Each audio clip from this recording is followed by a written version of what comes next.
Alright, it's 9 o'clock in the fucking morning. I have been up all night because I'm trying to fix my sleep schedule. I'm leaving tomorrow. I'm definitely leaving tomorrow morning. So I'm trying to stay up all day so I can sleep at night and leave in the morning. But I've been up for a long time. I've recorded at least 6 hours of podcasts in the time I've been awake. Podcasts and vlogs. And I just want this to be over with. And I've got to burn time. I got time to burn, so I'm just going to finish this whole fucking thing in this video, alright? This is probably going to be like 3 hours. I'm just going to sit here and explain how I dropped all these shows. I just tested the audio. It's not as bad for you guys. I just hear constant echo. Everything I'm saying, I'm just hearing it 9 times because I packed up all the soundproofing. And it's really echoey in here. But it didn't seem that bad on the recording. Thank God. Thank God for nice microphones. But, yeah, let's do it. Let's fucking go through all the rest. Where the fuck did we left off on? Magical Girl Raising Project. So, Maho Shoujo Nante Moi desu ka? This is like a lolly fan service Magical Girl parody that was like 5 minutes long. Not funny and really weird. So I dropped it. Maho Shoujo Taisen. This was a like Gainax show that was just like short episode. Like it had these like pretty nice designs, but the show is like literally nothing. I don't know what the hell it was supposed to be. By the way, I apologize for the constant fucking blinking. It's just what happens when my eyes are tired, which is a combination of being tired and recording so many fucking things. I tend to my eyes just go when I do podcasts. I don't know why. They get shot. Mahoshonaria Girls. This is a unscripted CG show. It's like 3 girls stand around and their voice actress is just bullshit. So it's sort of like Good Fairies, except shit. It's just so badly produced that it's embarrassing. The CG is really bad. The voice actresses seem new and they're not funny. And the recording quality like sounds like it was recorded in a basement on like microphones worse than mine. Like it felt like it was just made by like like one guy putting together like his own version of Good Fairies. Maho Yugi 2D. I remember this being just kind of a weird comedy show that 5 minutes per episode. This is like a very old, a much older 5-minute episode show, and I just didn't find it that funny, so I only watched 3 episodes. Oh yeah, this one, The Irregular at Magic High School. This, watched the first 2 episodes. This particular season, spring 2014, like, me and my brother Victor, and somebody else, we just like sat down on Crunchyroll and watched the first like episode or 2 of like every show that had come out that season at random. And I think we watched 2 episodes of this one because even though the first episode was super fucking boring, like I think it was partly that it was a Madhouse show, and partly just that like I don't know, it seemed like it could be interesting, but it was so boring. It was just characters standing around talking for 2 episodes. It was super fucking boring and lame. And then later, Anime Addicts did a whole like YMS style takedown of the show that was really funny, but now his channel's gone, so that's a shame. Mahotsukai ni Taisetsu Nakoto Natsu no Sora. This is a like not sequel, but it's like a part of the same franchise as this other show that I did watch all of, which is like an Iyashikei show about just this cute magic using girl who moves from the middle of nowhere into the city, and it's just like a cute little fun time. I didn't really even enjoy this show that much. I watched all of it just because it was like in 2007, and I was just getting into Iyashikei and cute girls shows and stuff. So I watched all of it, and I think that was the beginning of the end for me with the Iyashikei shows. This show is like a spiritual sequel, but what was really weird about this one was that the backgrounds are all like photographs. Like, they're just photographs with Photoshop filters on them. So it was like, yeah, it felt like quite a cheaply made show. I guess some people thought it was really endearing, but I just thought it was boring. Yeah, what's this? Mahotsukai no Yom. Oh, this is the Magus's Bride. I think I did a finish or fail on this at the end of last year. Mahotsukai Tai OVA. This is Magic Users Club, which is a pretty nicely animated and like just got great character designs. Just like fun little OVA about like a club of magic users. I think I watched the first episode and just didn't find it that interesting. Like I wasn't sure if it was supposed to be funny or like what was the real appeal of it. I guess I just didn't understand what I was supposed to get out of it, and I didn't find it all that interesting. My Hime specials. I guess these are just short things that come with My Hime, and I watched like half of them and didn't like them very much, I guess. Maji de Watashi ni Koi Shinasai. This one I remember, this is a visual novel show, but it's got a really weird premise. It's like there's a bunch of people it's like a high school show, except it's all about like large scale tactical battles. And I remember it was like vaguely fascinating, but then just not cool enough to like really hold my attention. Like it has lots of fighting, but not very good fight animation or choreography. Like big cast of characters who are like not very interesting, not very deep characters. I don't know. It's an interesting show, but it wasn't good enough to hold my attention for very long. Majin Tante no Gami Neuro. This one makes me sad because I really want to like this show. It's like a kind of batshit insane shonen detective mystery show, and the main character Nogami Neuro is like Satan. I think he's a fucking demon from hell who materializes on Earth as this detective, and he's just like a total asshole, and he uses all these dark magical powers and stuff to solve mysteries, and he's teamed up with this normal high school girl who loves eating. She just eats like crazy, which I always find endearing as a character trait. I love characters, especially cute girls, who eat constantly. And they've, she's like the straight man to Nogami Neuro, but also the comically victimized sidekick who he just picks on all the time.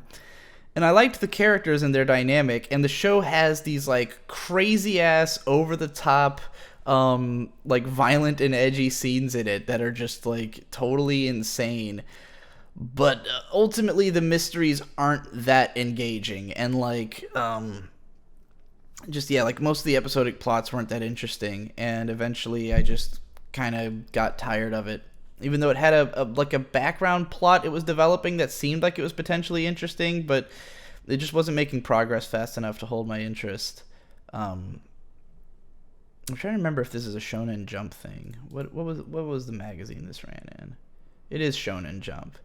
Yeah, so 23 volumes. So I don't imagine that the anime covered the whole thing by any stretch.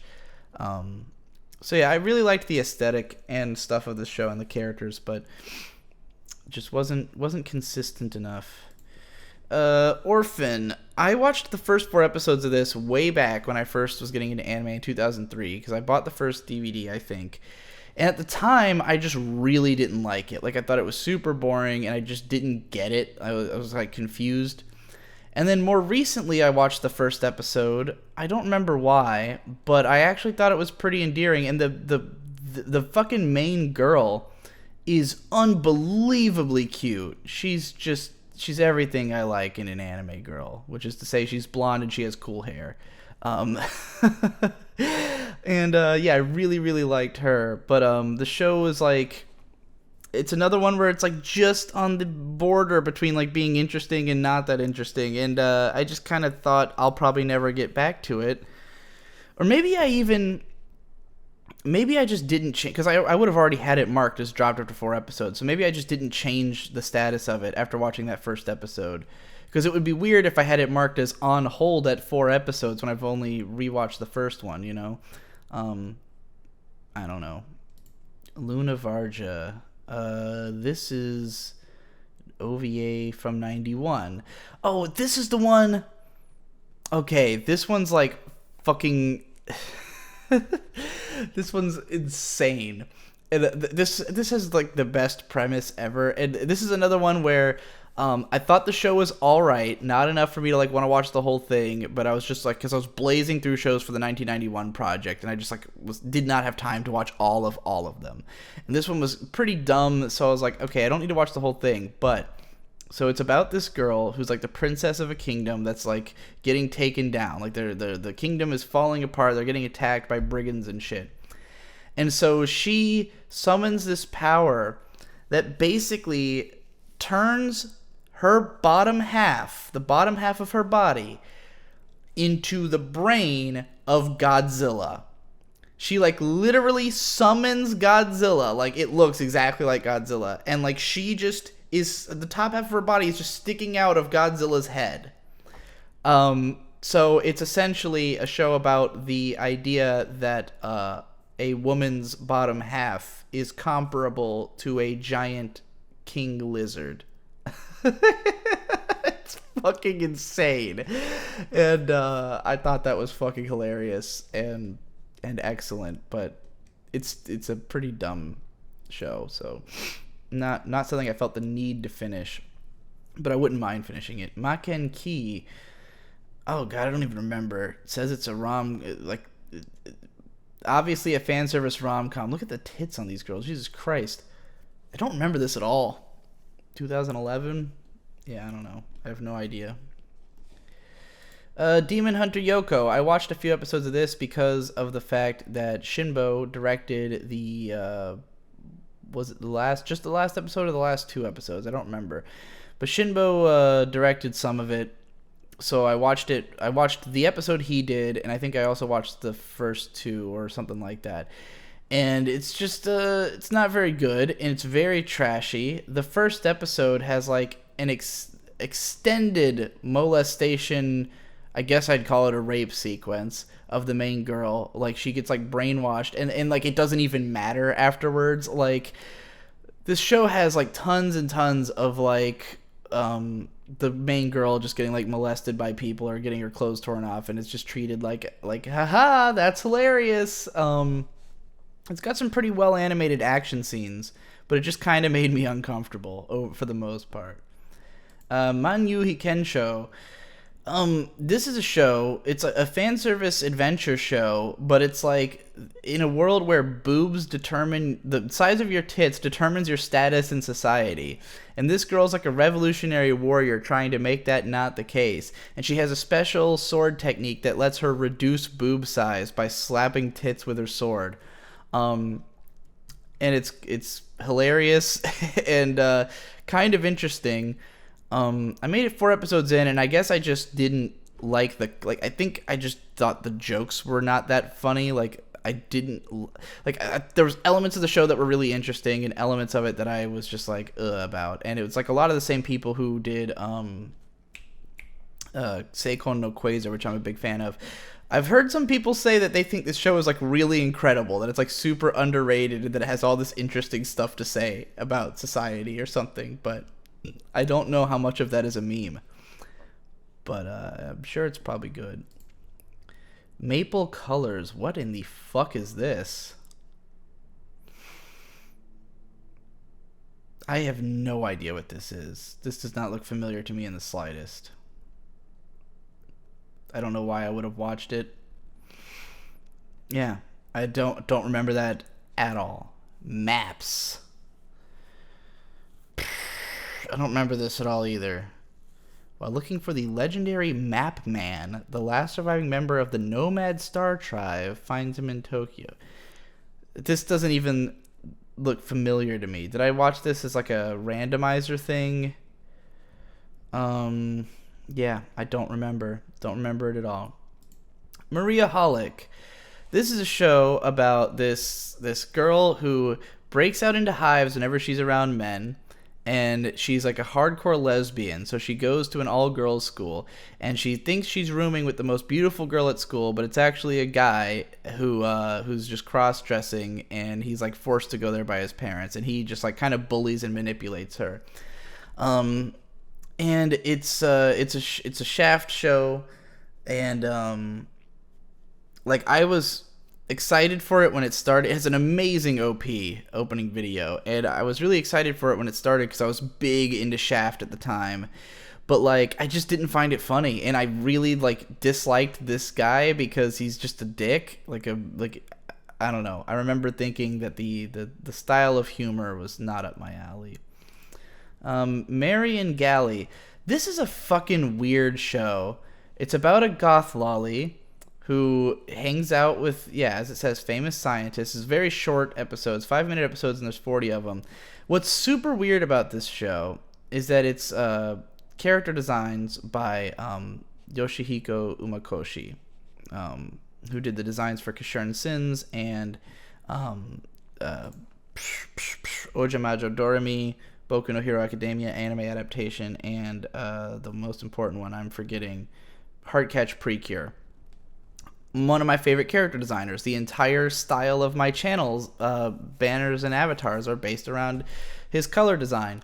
What's weird about it is that this girl is super fucking cute. She is excellent. She's a brilliant design. Holy shit, she is so fucking good. But then the guys are just hideous. Look at this dude. Oh my god, he's just the worst. And I watched the first episode of it, and I was just so put off by all the designs that weren't the girl that I just couldn't deal with it. And I guess I also probably just thought it was dumb writing-wise. Marmalade Boy. I think I watched the first episode of this because it's like a very famous, shoujo romance from the early 90s. And like, I just heard that it was a big deal for its time, so I was like, oh, I'll check it out. And I watched an episode and I went, oh, this isn't my kind of thing. I just always like to try out stuff that's considered classics. Mashiro Ito's Symphony. This was like a rough ride, man, because this was another Man Globe show. So I watched it for that reason. It's a visual novel adaptation and is basically just the most like bog standard visual novel thing possible. It's just like go between different girls and their arcs. There's fan service and little emotional arcs and stuff like that. And the thing about it is that I really liked the character designs, which is rare because I don't usually like this type of character design. They're like big hair, complicated uniform visual novel look. I'm not usually a fan of. But just the character art was so good for the most part in the show that it kept my attention. Like some of the girls I kind of liked. I remember liking this blue-haired girl. And just like, it was the kind of thing where it was just inoffensive enough that I kept watching it. And because I was interested in Manglobe and their history, but like, eventually I just couldn't take it anymore. Apparently I made it 9 episodes into a 12-episode show. I think I was watching it while it was airing, like actually week by week. And just at some point was like, I can't do it anymore. I can't keep watching this fucking dumb show. Master Mosquiton 99. I know I remember having watched this, but I don't remember what it was like or about. Don't know why I watched it. Mayochiki. Which was this one? Gynophobia. He's afraid of women to the point that his nose bleeds when he touches them. I don't remember. Like, I know I recognize the name, but looking at it, none of this looks familiar to me. So, yeah. Mayoi Neko Overrun. This is like a weird and interesting show because it's just like it's a light novel adaptation. It's just like a cute girls harem show, but the weird part about it is that like every episode had a different director and they're all like really different, but not necessarily good ever. Like, yeah, it's bizarre. Like each episode is like, it's almost like an experimental, except that it's like the most trashy boilerplate kind of show. So it's like, why did they do that? I know there were some people who were really into it just for that reason. Maze. I think this is another attrition drop where I watched the first 2 episodes of this because I have these things. There's this thing called like an anime zone. It was like a preview DVD, like a, here, like they gave it away. to preview a show that they were selling on DVD. I believe the case is that these two are the same person. He like transforms between a boy and a girl, and it's like a gender bender love triangle thing. Like everybody's in love with different versions of each other and stuff like that. Really good character designs and artwork, and it's also like a transforming hero thing, I think, in a fantasy world. Don't remember exactly, but I remember thinking the first episodes were pretty funny, and like I would probably watch the rest of the show, but that it wasn't a high priority because it was kind of similar to like other stuff from the time, like Ranma 1/2 being the pretty obvious one. And I was like, well, there's other shows of this nature that I'd rather watch first, and so this one kind of just fell on the back burner. I didn't feel like there was any good reason I'd end up watching it. Mazen Kaiser! Mazen Kaiser, it's one of the parts of the Mazinger series, and I think this one in particular, there's this tendency with Go Nagai adaptations to start them off like really in the thick of things, like, and just introduce lots of stuff early on, because I think there's like an assumption that you already are familiar with the source material or with Go Nagai's work. So I remember watching this and just like not understanding it because there was so much going on like tied into the Mazen Kaiser and Mazinger mythos that I just was like, what is this? And it's weird in the way that Go Nagai stuff is weird. And I think this was my first one, my first Go Nagai thing. Really cool OP by Jam Project though, Fire Wars. Trying to remember how it goes. Whatever. And then we got Mazen Kaiser SKL, which is the one with the song I was actually singing a second ago. Mazen Kaiser by Loudness, which is also badass.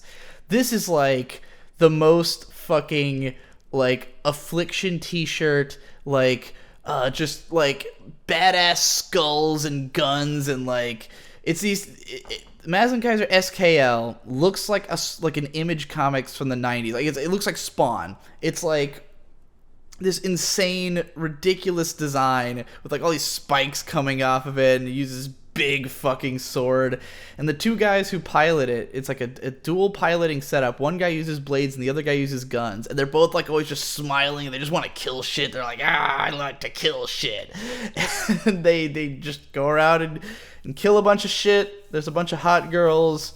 It's just like the ultimate fucking old school heavy metal kind of show, and it's fun, but I didn't feel like I had to watch all 3 episodes, and I heard the first episode was the best one anyways. Medaka Box. I've heard a lot of good things about both the anime and the manga, but the anime, people will often tell you that you should watch the anime like within the manga, like read a certain amount of the manga, then watch the first season, then read a certain amount of manga, then watch the second season, like, or like certain episodes of it, because of the stuff that they left out, and like I guess the show just doesn't make sense unless you've read the manga. I just remember watching the first episode and A, not liking the aesthetic of it, and B, finding like the main girl annoying or something. But you know, the manga is written by Nisio Isin, so I think also part of it was that like the first episode was just so like all the things that Nisio Isin always does, and I was just like burned out on it at the time. Megachu. Is this porn? This looks like porn. Yeah, it's porn. Someone said, I wish he would explain why he dropped all the porn he dropped. Most likely, I just watched it at total random while looking for porn, didn't really like it that much, or didn't care enough to continue, or there just was only one episode out and I never thought I'd watch the next one. A lot of reasons, but none of them interesting. Mikaku City Actors. This was a Shaft show that's like an adaptation of a fucking Vocaloid album, and it's another case where like I liked the visuals and some of the characters, but the plot is like all over the place and didn't never really make sense or start coming together in an interesting way. And eventually I think I just didn't know what was going on anymore. I talked about it in my old Digi Does Anime vlogs. Mikagura Gaku and Kumikyoku. This was like this is another one based on a Vocaloid album, actually. What are the odds those two were right in a row? That's interesting. This one's about this girl who just really likes girls, so she goes to a school that has lots of cute girls, and there's everyone has superpowers, and they're in clubs, and the clubs like fight each other for some reason. It's got pretty good animation and pretty fun, likable characters. This is one that I dropped just because it seemed like it would not be like exceptional. I just dropped it because I was like, oh, this is all right, but is it worth finishing? Is it worth my time to watch the whole show? The answer is no. Engaged to the Unidentified. This show has really great animation and designs. And it's like just sort of a rom-com. It's interesting because it's a show about like this girl gets engaged to this guy like against her will. But what's funny about this show is that the guy is literally completely irrelevant to the point that like people don't even realize he's in the room. So he's like almost a non-entity in the show. Which is really odd. Whoa, I just read a weird spoiler. Yeah, he's like basically doesn't matter at all. And it's just like a cute girls doing cute things show with like a guy who's just like around kind of. But I just didn't find it funny enough to watch the whole show, so I dropped it. Military. This is like a short episodes show. Just didn't think it was that funny, so I stopped watching it. It was another one I was watching while it was airing. I'm a lot more likely to drop a show while it's like if I watch it while it's coming out, because if it's all out, then I can just marathon it, and if the episodes are like 2 minutes long, it won't be that hard to get through. But here's another one I dropped while I was airing. Million Doll. Wow, this got ravaged. This is like it's like a show about idol fandom. Like, it's about idols, but also like a focus on the fan culture surrounding idols. But it's not very well made. Mirai Nikki. Oh boy. So like this show got really, really popular, and I knew about it before it was cool. I knew about it before it was published in the US. I had read the first volume of this online, and I really liked it. I loved the artwork. Because I do think this manga artist is fantastic in terms of like character designs. He draws really cool character designs, and it was like edgy and fun because it's like a death game plot, but it didn't feel like it took itself seriously at all. It was just like constant insanity, and like the main character was like out of his mind and speaking to God, who was Deus Ex Machina or whatever, which I used to like. One of my internet handles used to be Deus Ex Machina, and like just it felt like a story I would make at the time, like a character just kind of in his room losing his mind, talking to God and trying to become God by winning a violent death game. Like, it's the kind of thing I would have totally written myself at that time, so it really appealed to me.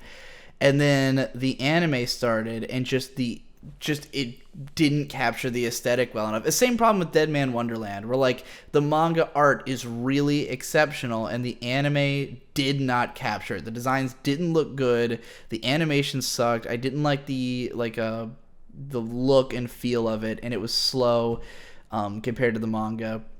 Because the manga fucking is breakneck. Like, it's just constant shit happening. And then I didn't end up reading much of the manga either, because my brother Victor started collecting it, and he like lost interest after a few volumes, and I read volume 2, and that was when it started to get like really edgy, like, and taking itself a little bit more seriously, and I just wasn't having it. So yeah, I didn't end up watching much or even reading much. This is porn. Yeah, I didn't even like this at all. I hated this. So I don't know why I watched a whole episode of it.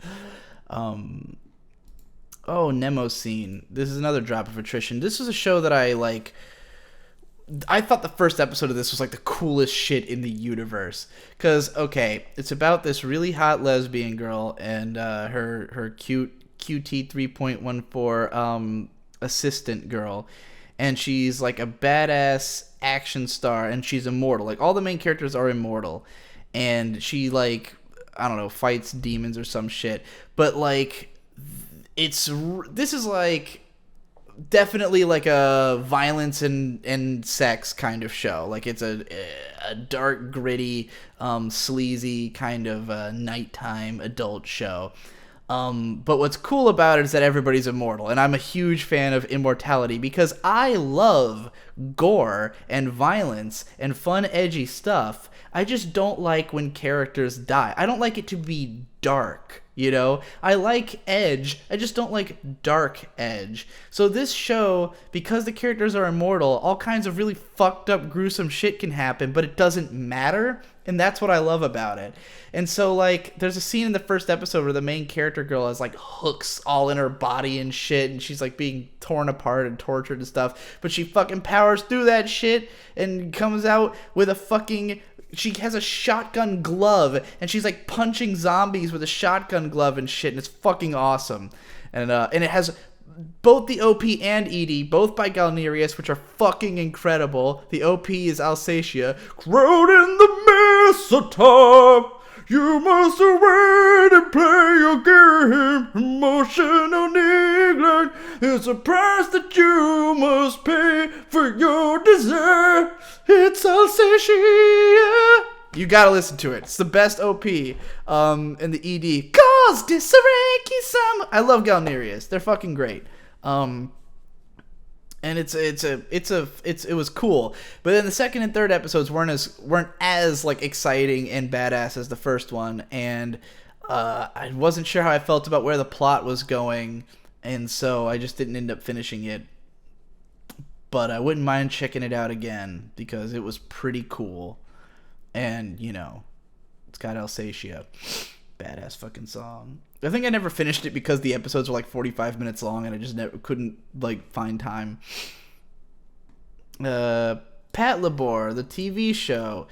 This is a really beloved show, especially by mecha fans. It's sort of like a slice of life mecha series or like a procedural cop like dramedy. Like, each episode is just like, hey, these wacky policemen are trying to do shit with mechas, and it doesn't always go as planned. And, you know, the characters are pretty fun and stuff. I just wasn't that interested in the episodic plots. It just couldn't hold my attention enough that I felt like I would sit through 47 whole episodes of it. So I kind of gave up. Oh, we got a bunch of Gundam. So we got original Gundam. I've seen the movies, the trilogy, and I love the trilogy. I only saw one episode of the show, and that was when it was on Adult Swim. And so I just kind of said, well, fuck it, I'll watch the trilogy instead. Now, over time, I've heard people make arguments that there's stuff in the show that shouldn't have been cut out of the movies, particularly the second movie, which did feel like the weakest one when I was watching them through. And I guess there's some stuff that's just missing from that. So I wouldn't mind watching all of original Gundam. You know, maybe when I do a rewatch. Gundam 00. I watched the first episode of this when it came out and was just completely bored and didn't like it. And this one's, well, despite this score here on Mal, Gundam fans are not the biggest fans of this show. Stardust Memory. This one is really all about the mech battles. Like, I thought the characters were kind of lame and corny, and the plot wasn't interesting, but it has really well done mech battles. And as I've said about every other show I've dropped that's about mech battles, I'm not that into mech battles, so this didn't have much to offer for me. Gundam Age. This one gets off to a kind of interesting start, and I probably would have watched more of it if people who finished it had said good things about it all the way through, but it's a show that, like, it takes place across 3 generations of pilots, and basically people generally liked the first pilot's story, and then not so much the second one, and not at all the third. So by the end of the show, people had kind of soured to it, so I didn't bother watching it.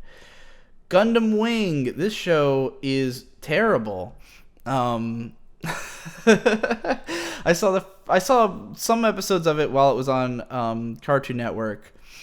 But I don't think I ever saw a full episode while it was on TV. And then I tried to watch it one time. I think I watched a DVD or something, and I just thought it sucked balls. And I've like tried to revisit it a couple times, and like it's just a pretty boys show. Like, it's the main characters are all like insufferable. Like, they are just pouty, beautiful guys who just are like all super angsty and emo and totally unlikable.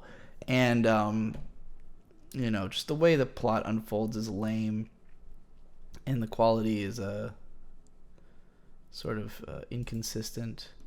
Mobile Suit Gundam-san, this is just like some goofy ass chibi parody 2-minute episode thing that's just like jokes about Gundam. You'd have to be like a diehard Gundam completionist to care about that show. And Iron Blooded Orphans, I covered this on Finish or Fail. I just could not keep interest in it at all. Moe-tan, this is a fucking stupid show. It's a lolly fan service show based on a series of books which are English teaching books with moe. Like, the idea is these cute girls will teach you English, but it's all like meme shit. Like, they'll teach you like phrases like, will you fuck me or something like that in English and stuff, and it's cute girls teaching you. But they're pretty adorable, and the character designer Pop, he's the one who designed that Romelia Scarlet figure that I have that you might have seen in some of my videos, the one where she's like sitting on the stand. That is a Pop designed figure, which is part of why I bought it, because I thought it was fucking adorable. But yeah, that show's not very good. Moke, this is a show that no one remembers. I kind of want to watch this show just because no one remembers it.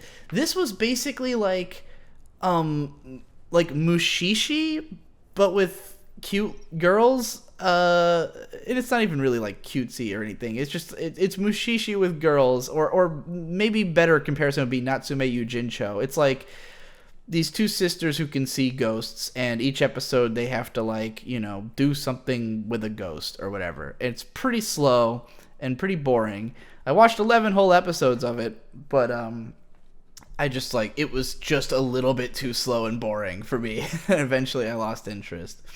But yeah. Problem children are from another world, aren't they? This show, the main characters are all fucking insufferable. So I just couldn't, I get that that's the point, and I'm sure they probably develop or something, but I could not stand the main characters. I know I made it some distance into episode 2 of this and then gave up. She does have good designs, though. Monster Rancher. This came on TV in 2000, and I saw a few episodes of it there. It's just like a goofy kids show. That image made it look much older than it is. It looked really out of date. Monster Musume. It's monster girls, and they're sexy, and they show their tits and stuff, and it's pretty much just a generic harem series, but the girls happen to be monsters. But it's pretty well done. It's got good animation and character designs. I just am not enough into the Monster Girls or the comedy to enjoy it. This one, I just thought it wasn't funny. It was a 4-minute comedy thing. Moeretsu Pirates. I want to watch this, actually. This was a show I think I unfairly dropped because I didn't get it. I watched most of episode 1, and just it wasn't holding my attention, and I just didn't exactly process what the point of the show was. But I've heard a lot of good things about this show, and I mean, it seems fun. Just looking at it, it looks fun. It looks like a fun show. So I would not mind checking it out again. But we'll see if that ever happens. I should really make I had the Second Chances board where I had people request me shows to try to watch again, and I did 4 or 5 of them, and I think the only one that succeeded was Vandred. I think I should just make my own Second Chances board of shows that I dropped that I know I want to give another chance to, because Vandred would have been on there. Shows I dropped so long ago, and my tastes are so different that I'm curious about watching it again. Not that wasn't true of some of the ones I dropped as well. I don't want to be unfair, but Phantom wasn't a lot of odds I was going to like that show. Mujin Wakase Survive, or Uninhabited Planet Survive. I remember that this one was not very well animated and boring, so I stopped watching it. Murder Princess. This was one of those things that I wanted to like it because it was just like a dumb, violent thing with like a cute girl killing stuff or whatever. It's my kind of edge, I guess, but it's a B Train show. And in fact, I think this might have had Yuri elements. I can't remember exactly which show this is. I don't know if I'm confusing it with another one that was similar. But yeah, it feels like any other B Train show in the way that it's produced, which is to say, shit. Irresponsible Captain Tyler. This one, I thought it was pretty funny. This is another attrition drop. I had it on my list for a really long time before I just gave up and said I'll never fucking watch this. This is a really beloved show of the early 90s. It's one of those that, like, people who are big into 90s anime always have this, like, as one of their favorites. The main character is this complete idiot who just stumbles his way into being a starship captain. And sort of the big question of the show is, like, is he the most idiotic and lucky person in the world, or is he secretly a genius? Because he just, like, seemingly stumbles dick first into solving everyone's problems and always coming out on top. And, like, basically each episode is just watching the situation grow more and more ridiculous as he seemingly fucks everything up, but then it all clicks into place and it turns out he was right about everything somehow. Yeah, it's a funny little sci-fi show. And I thought it was fairly entertaining in those 3 episodes I watched, but I just never got around to more. Mushi Uta. I remember this was one of the Crunchy Roulette shows that was just kind of like weird and baffling and not good. Muteki Kojin Daitarn 3 is an old mecha show. I think this is the Tomino one. Yeah. This one, I watched this episode with Ghost Lightning because he was just showing me about it, like, to show me it existed. This is like James Bond is a mecha pilot. Like, it's literally like a James Bond or like a Lupin the Third type, like, character. This guy who just, like, is a super badass and he's doing, like, spy shit. And then he also pilots a mech. It's really odd. And, you know, it's an old Tomino. This is, I think this is before Gundam. Or, like, maybe it coincided with Gundam. Yeah. Muv-Luv Alternative Total Eclipse. Muv-Luv is just the edgiest fucking shit in the world. This is just watch girls die. That's the plot of Muv-Luv. There's an alien bug species that's attacking, and they're fighting against it, and they get killed. That's how Muv-Luv works. It's just really, really, really crushingly dark. So why? Myself, Yourself. This is another generic visual novel adaptation. There was a lot of these in the mid-2000s. Visual novels were very popular in the mid-2000s, and their adaptations, and they were mostly shit, and they just kind of died when the light novel craze started. Like, I don't think there's any visual novel adaptations on anymore. Let's look at the current season chart. Like, there was a long fading out period for visual novel adaptations. And I remember writing about it at some point, like writing about like the sort of death of them in the early 2010s. And I was like looking at a season. I was like, look, there's only 4 of them this season. It used to be they'd be half the season. And now there's like literally none. Here we go. We've got one, looks like an Otome game because it's all pretty boys. What kind of episode length is this? Is this even full episodes? It's only 8-minute episodes. So, yeah, that seems to be the only visual novel adaptation. It's like a short little side show to a Otome game. Like, yeah, visual novel adaptations are dead, and probably for good reason, because they were usually disappointing, because visual novels are long as shit, and they have to condense all that information into a show. Nobody know. Oh, this was it says producers Square Enix. Okay, Studio JC staff. Yeah, this was a ninja battle anime. It's like there's this pretty boy who's real pouty, and he's surrounded by a bunch of other pouty people. This one had an OP that was like a hardcore like emo song. If I remember correctly. Anyways, yeah, it had some pretty good action scenes, and like the characters were kind of okay, but like I just got bored of it. It was a pretty generic storyline about like a hidden ninja clan or whatever, but it had pretty good action. That's why I was watching it, which tended to be the case for stuff adapted from Square Enix's magazine. What the hell was it called? Because they also had Soul Eater. G Fantasy, is that the one that had? No, this isn't the one that had Soul Eater. I thought they were in the same magazine, but maybe I was wrong. Well, in any case, I think I'm Shonen Gangan, I don't know. I'm talking about way too specific of shit here. Disappearance of Yuki Nagato. It's a Haruhi spinoff, but with shitty character designs, which kind of takes away a lot of the appeal of Haruhi. Shitty character designs and shitty directing, and shitty writing. Everything that's good about Haruhi is not there.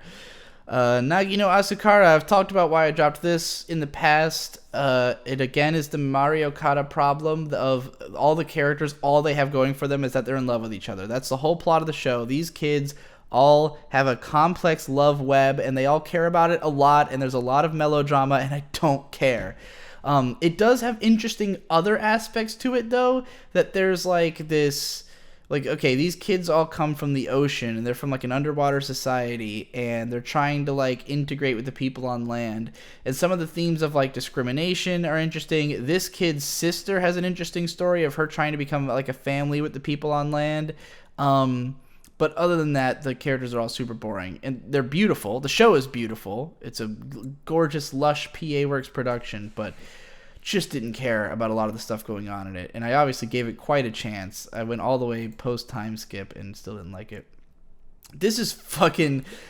okay. Naikaku Kenryoku Hanzai Kyosei Torishimarikan Zaizen Jotaro. Zaizen Jotaro is a political intrigue detective manga, as it says here. Terrible production. Like, just ugly-ass show. It's like a kind of goofy... Like, it's a political drama, but, like, with a not taking itself very seriously. But, it looked like dog shit. Nagica Blitz Tactics. This is a spy fan service thing that was known for its panty shots, to the point that the DVD release, like, if you bought the box set of this by ADV, it came with a pair of panties. That was, like, one of the included bonuses. Yeah, I didn't like it very much. Nanaka 6/17. This is a show about a girl who, she's 17 years old, and she gets a brain injury that reverts her to the mind of a 6-year-old. And, her guy friend has to, like, take care of her or whatever. I remember this just being, like, slow, and I just wasn't into it, and just didn't care. And it's not very well produced. Nanatsu no Taizai, 7 Deadly Sins. I think I talked about this somewhere, but this show has a real problem with the fact that, okay, first of all, this fucking silver-haired girl is hot as fuck, and I like her a lot. Other people seem to like this girl the most, but you know, whatever. This guy, the main character, is insanely OP. And in the first episode, I was excited about that because he does like some crazy over-the-top fucking stunt shit. And I like that the main character is super OP. The problem is that the workaround for this, because he's basically like the strongest guy on Earth. So the only way they can ever put him in any danger is through fuckery, where they'll have him like appear to get incapacitated for a whole episode, but then it turns out he was okay the whole time, and he was just faking it to win the scenario. And this happens like 3 times in a row across 3 episodes. And it was just like, what the fuck? What are you doing here? Like, there's no tension in the narrative because he's so OP. And rather than have the enemies also be crazy OP, because I guess they're trying to preserve the idea that he's like the strongest guy, they just have to find bullshit ways to incapacitate him, and it was really fucking frustrating and infuriating. And also, the show's sense of humor is just, like, not funny at all. So, yeah, I just kind of got annoyed with it very quickly. Naruto. 70 episodes? I don't know if I watched 70 episodes of Naruto. That seems way overkill. I do not remember seeing that much of the show. I was a really big fan of Naruto the manga when I was 12. I bought a lot of volumes of it.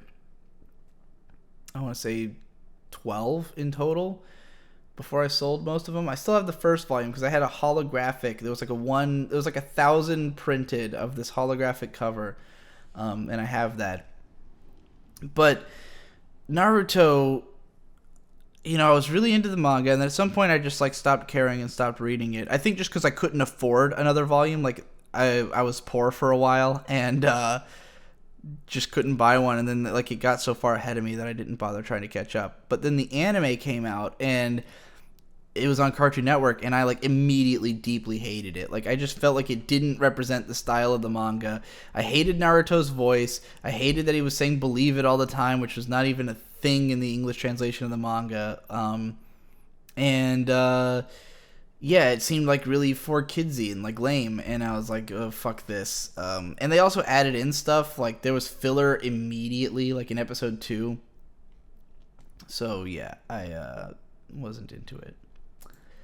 Natsu no Arashi. This, I think I picked this back up in a way. Well, I'm definitely going to have to watch this for the Shaft project.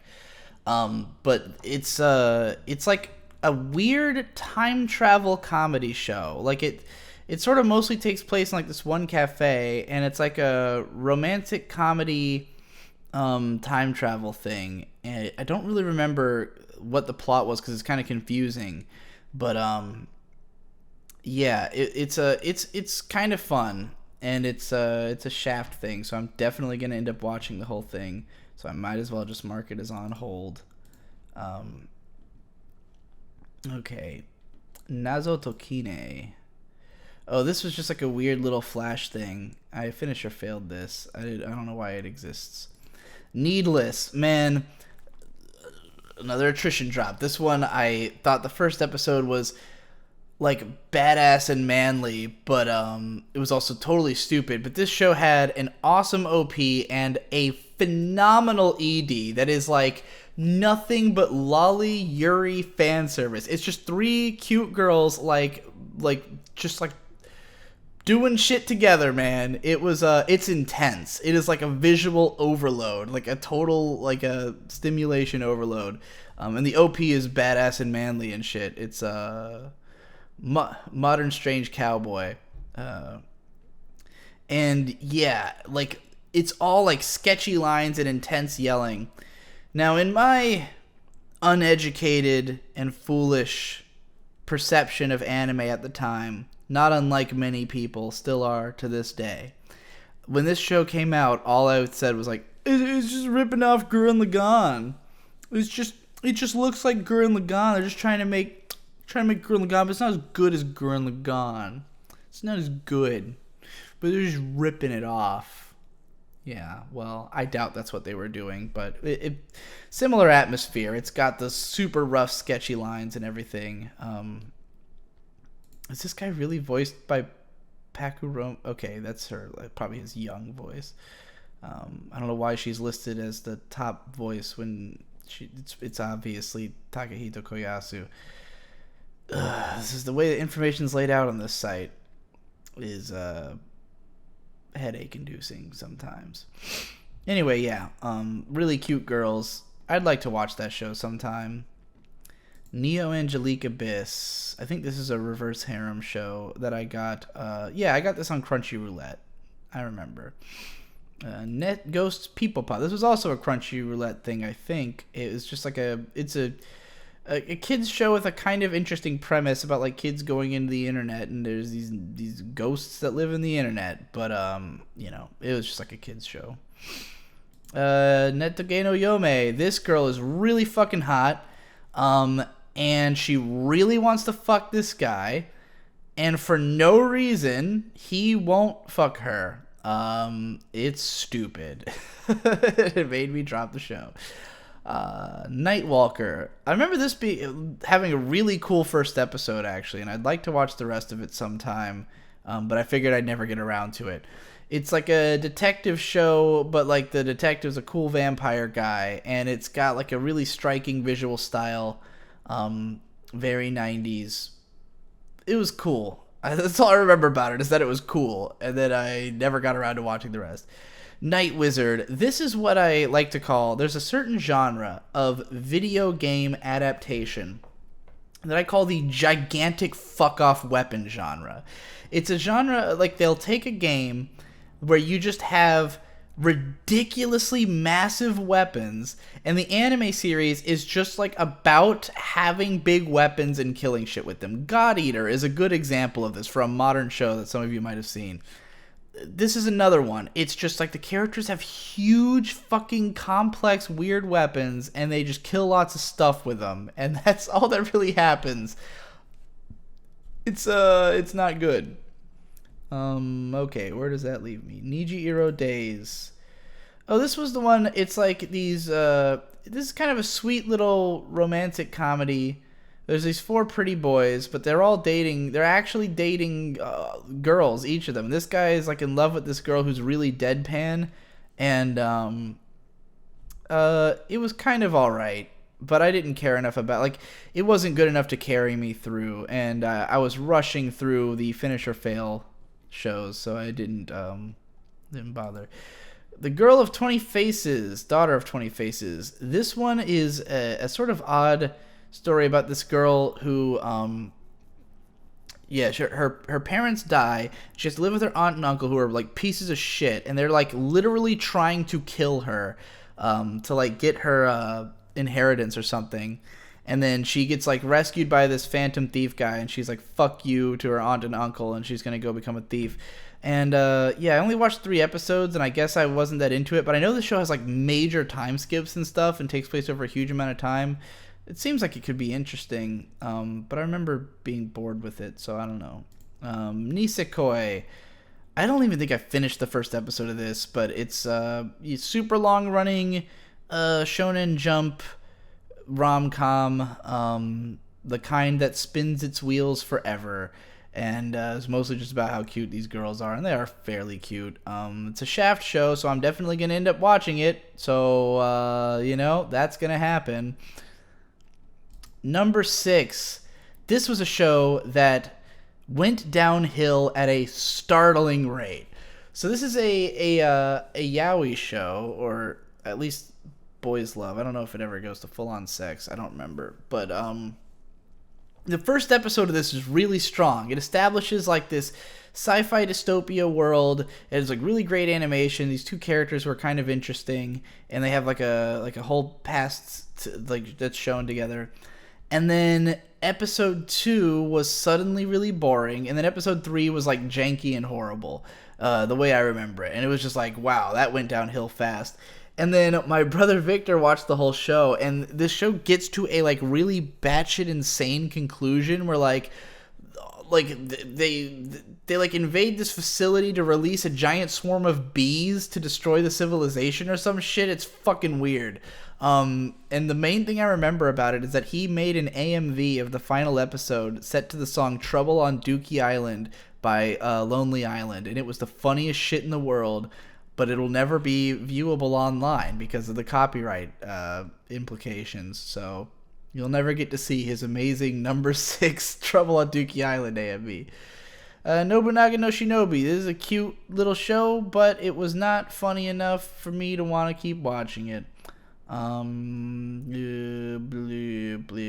I? Nobunagun. This one was fucking weird. This is like this girl is like possessed by the spirit of fucking Nobunaga or some shit. Like she has the genes of Oda Nobunaga, and like all these other people do, and they're like fighting for a government organization or something.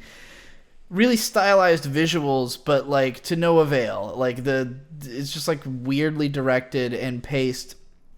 Terrible OP video. But yeah, it's weird. It's not that good. Nodame Cantabile. I actually, this should not even be marked as a drop. I loved this show, and I just thought I'd never get back to it. There's so many anime I just thought I'd never get back to. And I think I probably made this great migration of shows from the on hold to the dropped list, like when I got out of anime or when I got back into it. So, like, I just had this perception that there were all these shows I was just never going to get to, and I should strip them from the list. I'm never going to get back to it. This show's fucking great. It's a romantic comedy show about artists. And this guy, basically, this dude is like an all-star fucking pianist, but he wants to eventually go to school in France to like train to become like an ultimate badass, but he is terrified of flight. He cannot get on planes. He's like unbelievably afraid of flying, so he can't leave Japan, and he's super frustrated about it, but he's also like an arrogant fucking asshole. And then his next door neighbor girl, who's Nodame, who's completely dumb. She's just dumb as hell. She's got big ass hands and she's great at piano. And her whole life she's just sloppy and she's a fucking mess. And this dude, who's like a sort of proper rich boy, is like, I'm gonna fucking fix your life and teach you piano better. And yeah, the show's got like these really extensive concert scenes that are good. And it's just a good show. It's a good early Noe Tamina show. It's along the lines of Honey and Clover and the like. Nogizaka Haruka no Himitsu. This was like the first of the cute girl is secretly into the same nerd hobbies I am, guys show. Like the Nogizaka Haruka's Himitsu, her secret is that she's an otaku. And, it's like a romance comedy show, which I think these two actually like hook up early on, so that's nice, I guess. But I dropped this specifically because I hated her voice. Noto Mamiko is a great actress, but she will do this voice where she sounds like she is fucking suffocating, where like she just cannot even breathe. She's trying to do like the lightest, softest, most cloying voice in the world. At the time, I really hated her, but then eventually I found out that she could act just, when she's not trying to do a stupid-ass moe show. Noir, I hate the show because it's a B-Train show and it looks like shit, and I hate the style of it, and I hate that nothing happens and it's boring. A lot of people really, really love this show. This show has a really diehard fan base. Some people, this is their favorite show of all time. One day I'll give it another shot.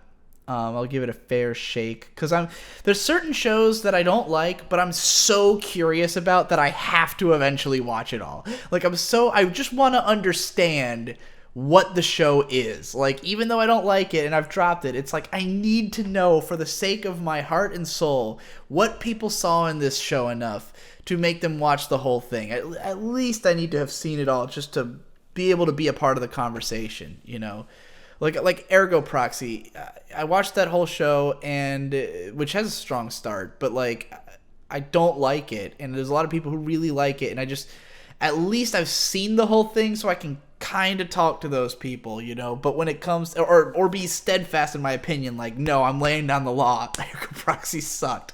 But like with Noir and like Shinsekai Yori and Yorelai in April, like these, and Inclinat After Story, like all of those I'm probably going to finish one day just because I need to know what everyone else has fucking seen. Anyway, Noragami. This is another one I dropped because I thought it wasn't going to go anywhere, and that it would, because the manga was still going, and I got 4 episodes in, and the plot had gone nowhere. Like, it's really slow, and nothing was happening.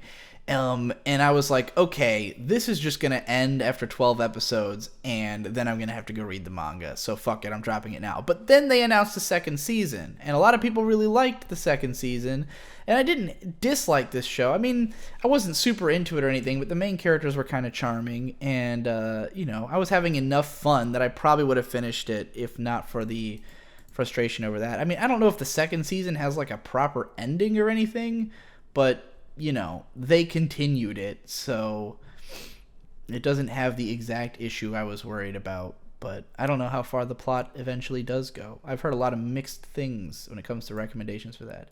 Norn 9, this was like a pretty boys show in a really weird setting, like they're on like a fucking floating blimp city thing, if I remember correctly. It was boring. Nurarihyon no Mago. This is another one I only saw an episode of because it came on TV while I was in the Philippines. And I think this is like a longer running shonen thing. It had a few seasons. Good old Dean. Always good for a few seasons. Best thing about Dean. I want to make a whole vlog just defending Dean. Like, I thought about making a whole video about it, but I'd rather just make a vlog about how Dean, they're all right. In terms of they've done a lot for us. Dean has done a lot for us. They deserve credit for all the things they've done for us.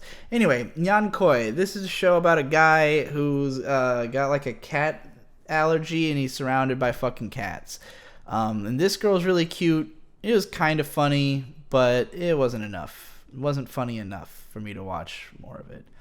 Oban Star Racers. This is like a weird ass, like, I think this is like a French collaboration show or something like that. Yeah. I don't remember really much about it other than that I just wasn't that interested. It's like a Star Wars pod racing show or something. Oda Nobunaga no Yabo. This is a show where this girl is like, she gets teleported to the Sengoku period and she just like is Oda Nobunaga or she works for it's gender swapped Sengoku era shit. This one I heard because this is one of those that like I didn't hate it, I just dropped it because I was like, whatever, fucking Sengoku era shit. But I heard this one gets interesting as it goes, that it has like some tactical elements and that the characters are kind of interesting. So but it's only one season adaptation of a light novel that I'm sure goes past what the show covers, but I don't know, maybe it's worth another shot. Super Milk Chan. This was on Adult Swim for a little while and I didn't get it at all. I did not understand the style of humor of this show, so I didn't watch much of it, but I'm kind of curious about it. Like I wonder if it was funny or if I was I was right to not like it. Oji Santa Marshmallow is a weird ass concept of a show. This fat dude loves marshmallows and this really fucking hot girl loves fat guy, but she doesn't know how to communicate with him, so she just like teases him with marshmallows all the time and he just doesn't get the picture. And that's the show. It's got some good animation in it. Okusama Gaseto Kaicho. This is a fan service thing that is pretty alright. I like this girl. I like her design a lot. Basically, she like just starts living with this guy while his parents are out of town, and she's like she's like really into sex education, and she moves in with the guy and just like wants to get down. Like they're betrothed and she's way into it. And the manga for this is like, I really love the art style of the manga, but I think it wasn't fully, there's two different versions of it. It was originally a porn manga that goes for like 1 or 2 volumes, and that version is not translated or wasn't at the time. And then there was the publishable version, which still has like tits, just doesn't have outright sex in it. And I think I was reading it and just kind of getting frustrated by the fact that the characters by all rights just should have been fucking and weren't. And I was like, why? Why are they not fucking? And then I was like, oh, it was originally a porn. Well, I'd like to read that version, but there's no translation for it. And then the anime is like just pretty much 1-to-1 the manga, but not quite as attractive in the character designs. So, wasn't effective enough as porn. Omamori Himari. This is a fucking action harem show. Yet another one. They grow on trees in the mid-2000s. Risky Safety. I vaguely remember this. Yeah, it's like an angel and devil who are on this girl's shoulder and trying to, I guess, to decide where her fucking soul goes or something. That's going by this description. Yeah, I very vaguely remember watching the first episode of that like 10 years ago. It sounds kind of interesting. Where the hell am I on this? Oh, okay, that had like, I was like, I'm not in the R's.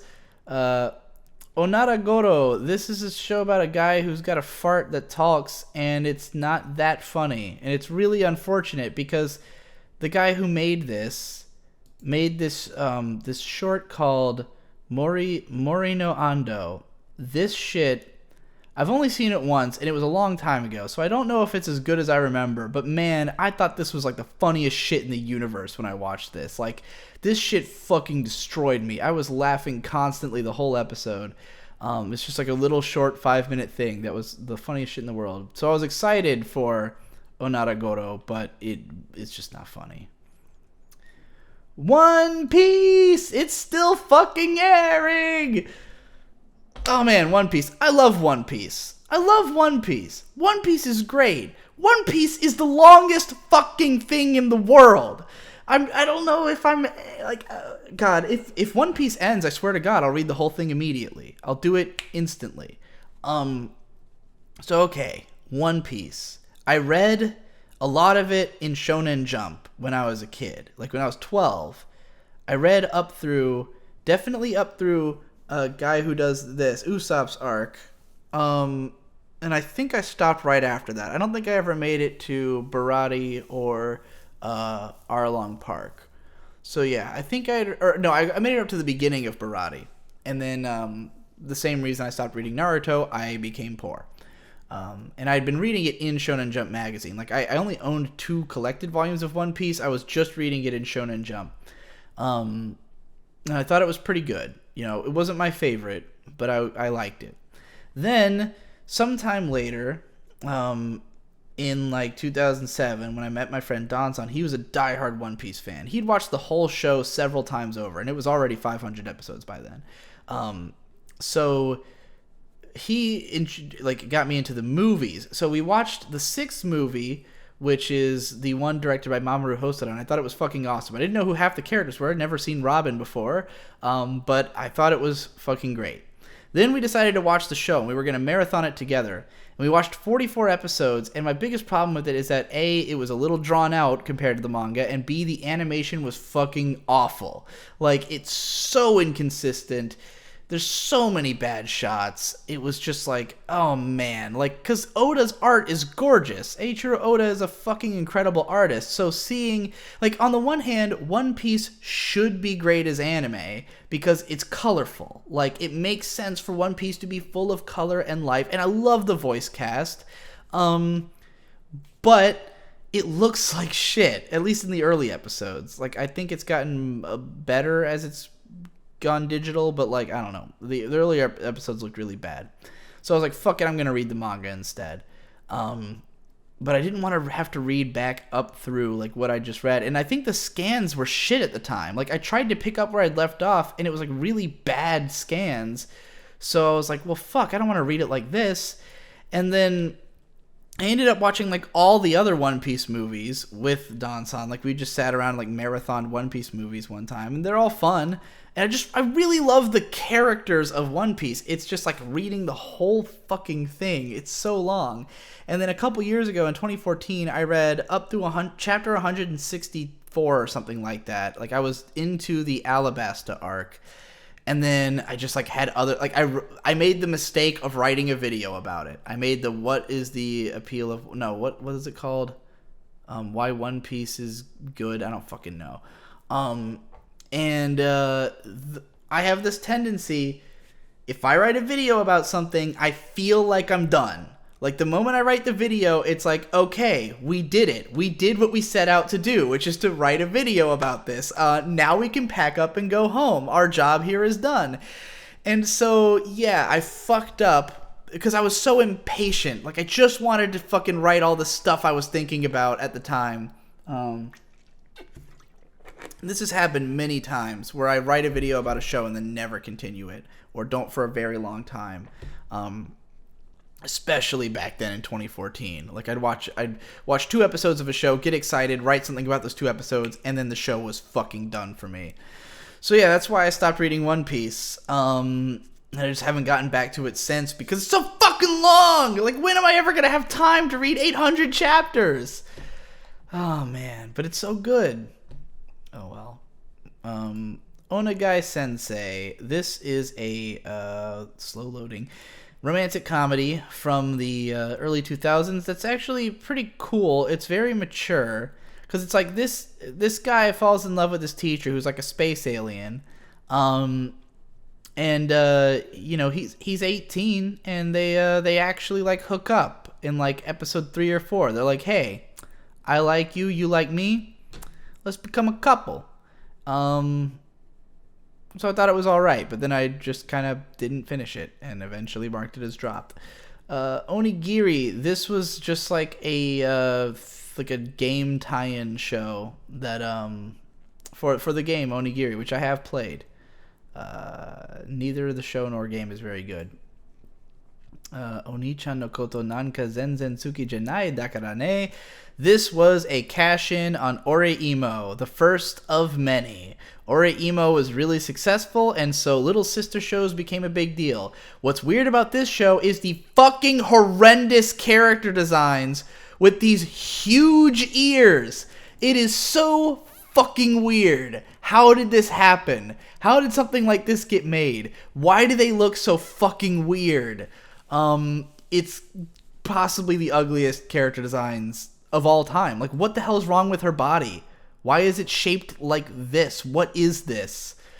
Yeah. I don't even think yeah, look, it actually says dropped 0 out of 12. So this is something I used to do sometimes when I didn't finish the first episode, is I would mark it as dropped with 0 episodes, just to make sure everybody knew I had dropped it. I don't do this anymore just because I feel like it'll just clog my fucking dropped list. And I don't want my drop list to ever get above my completed list. But yeah, I think I made it 5 minutes into this episode. I was just like, this is horrible. Onsen Yosei Hakone-chan. This is another like 2-minute episode.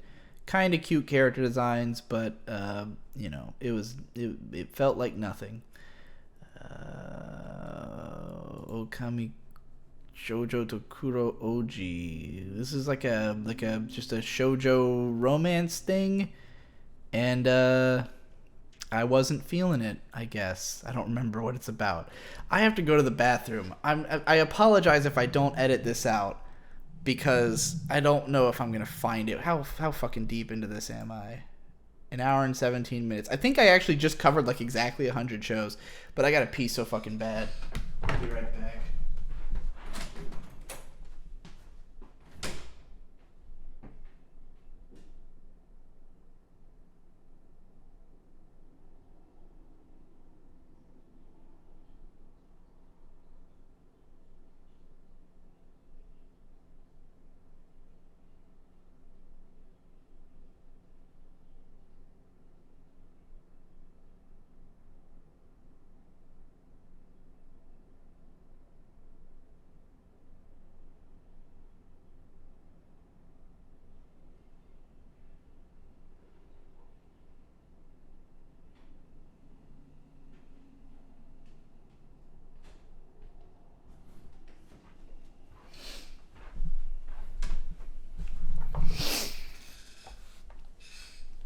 Okay. I'm still alive. I'm still on this earth. I still exist. I already clicked on this. O Kami-san to Shichini no Nakamatachi. This was a like tsundere light novel-y thing that came out. I think this came out right after Toradora or something, and like looked a lot like it. It was like a JC staff thing at a time when all their shows were very similar, and light novels were starting to become more of a thing. I remember some people telling me this show is okay, and I don't think I hated the first episode, but I just didn't really get it. Oya-san wa Shishunki. Oh yeah, the landlady's a middle schooler. Wasn't funny enough to watch more of. Orange. This was an odd one because there was a lot of people who really liked this show, and I could tell from episode 1, like, very popular manga. And immediately when I watched the first episode, I was like, this is going to be a success. And a lot of people are going to really like this show because it's like a sort of realistic teen drama. with romance and like a time travel element and like an interesting premise, but I just found the characters weirdly off-putting because the way that they acted together, they were all like friends who were just like smiling wildly and being like, "Haha, we're friends, we're hanging out, we're teenagers, yeah!" And I was like, what the hell is with these people? I went on about it at length on the Weebcast. It was just really off-putting. Shomin Sample. This is another like a fan service harem show. It's like a very classic case of the girls' school is now bringing in a guy, and so the guy goes to the girls' school. In this case, it's a commoner sample. It's a prestigious girls' school, and all the girls are just very curious about commoners and men and fan service shit. It's not very good. Ore Monogatari. I talked about this somewhere.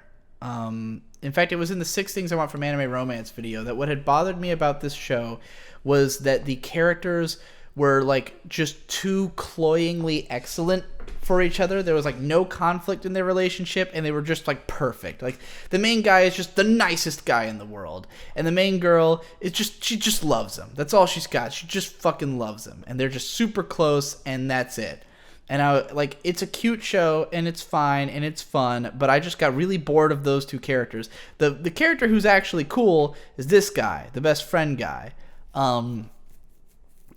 He's really great because he's just a good guy, but in a more complicated and interesting way than the brute force goodness of these two. Now I've heard there's some conflicts emerge a little later, and there's some interesting arcs. I wouldn't mind watching the rest of this show, maybe with somebody, just not that interested on my own, but maybe I'd watch it with a friend. God damn it, I keep clicking the wrong shit. Ore Twin Tail ni narimasu. This is another sort of a gender bender show. It's a guy who transforms into a transforming hero girl.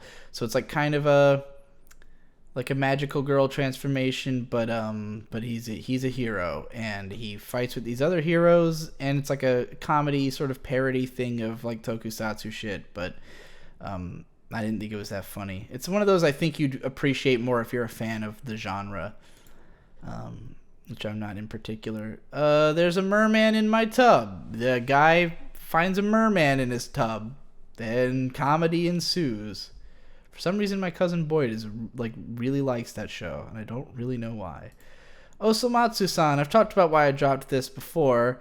The first episode, as everybody knows, is quite different from the rest of the show, but I just didn't find the style of humor of that episode to be funny at all. It was just like a parody of a bunch of other stuff, and like it was kind of over the top, and that was neat, but like I just didn't care very much. And there's a lot of people who really loved the rest of the show and thought it was hilarious, but like my friends who sort of share my taste in comedy had assured me that it wasn't very good. But honestly, I still would consider watching more of it just because of the fact that there's so many people who like it, and I feel like I gotta at least give it something of a chance. But it's also one of those that every time that conversation comes up, some people will come along to reassure me that I should not watch it and that I probably won't like it. So, alright, Otogi Jushi Akazukin. This is this girl's from another world, and she shows up in our world, and there's a fantasy, and if you're in our world, then I must practice chi, spiritual unification, and do Zen whatever. I'm trying to make a Garzy's Wing reference and I'm failing. Otoboku. This is the one where it's the guy who has to go to an all-girls school and has got to dress up like a girl.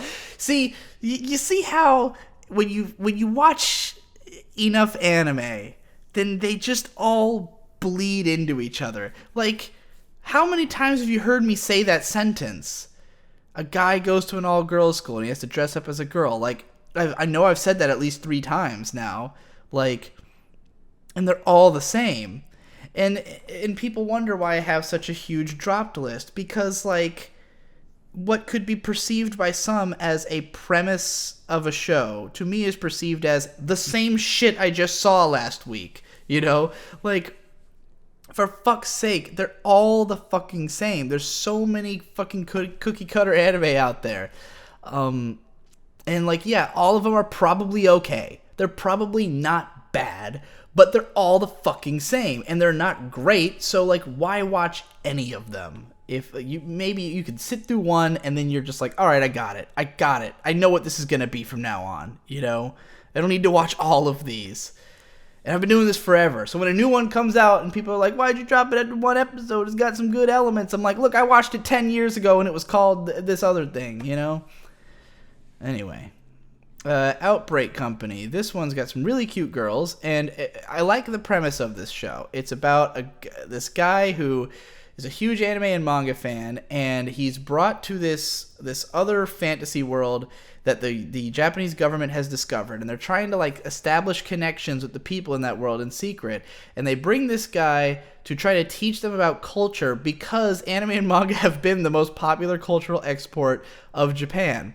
So they bring him there to teach them about like the lessons that can be learned from anime and manga, which he mostly is like trying to solve like racism and stuff, and this caste system that they have in their country, and like teach them what's wrong with it.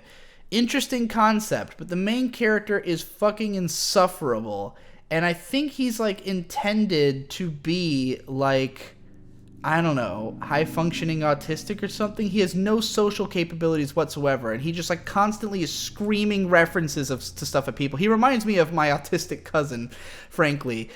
Just, like, yelling at people about anime shit.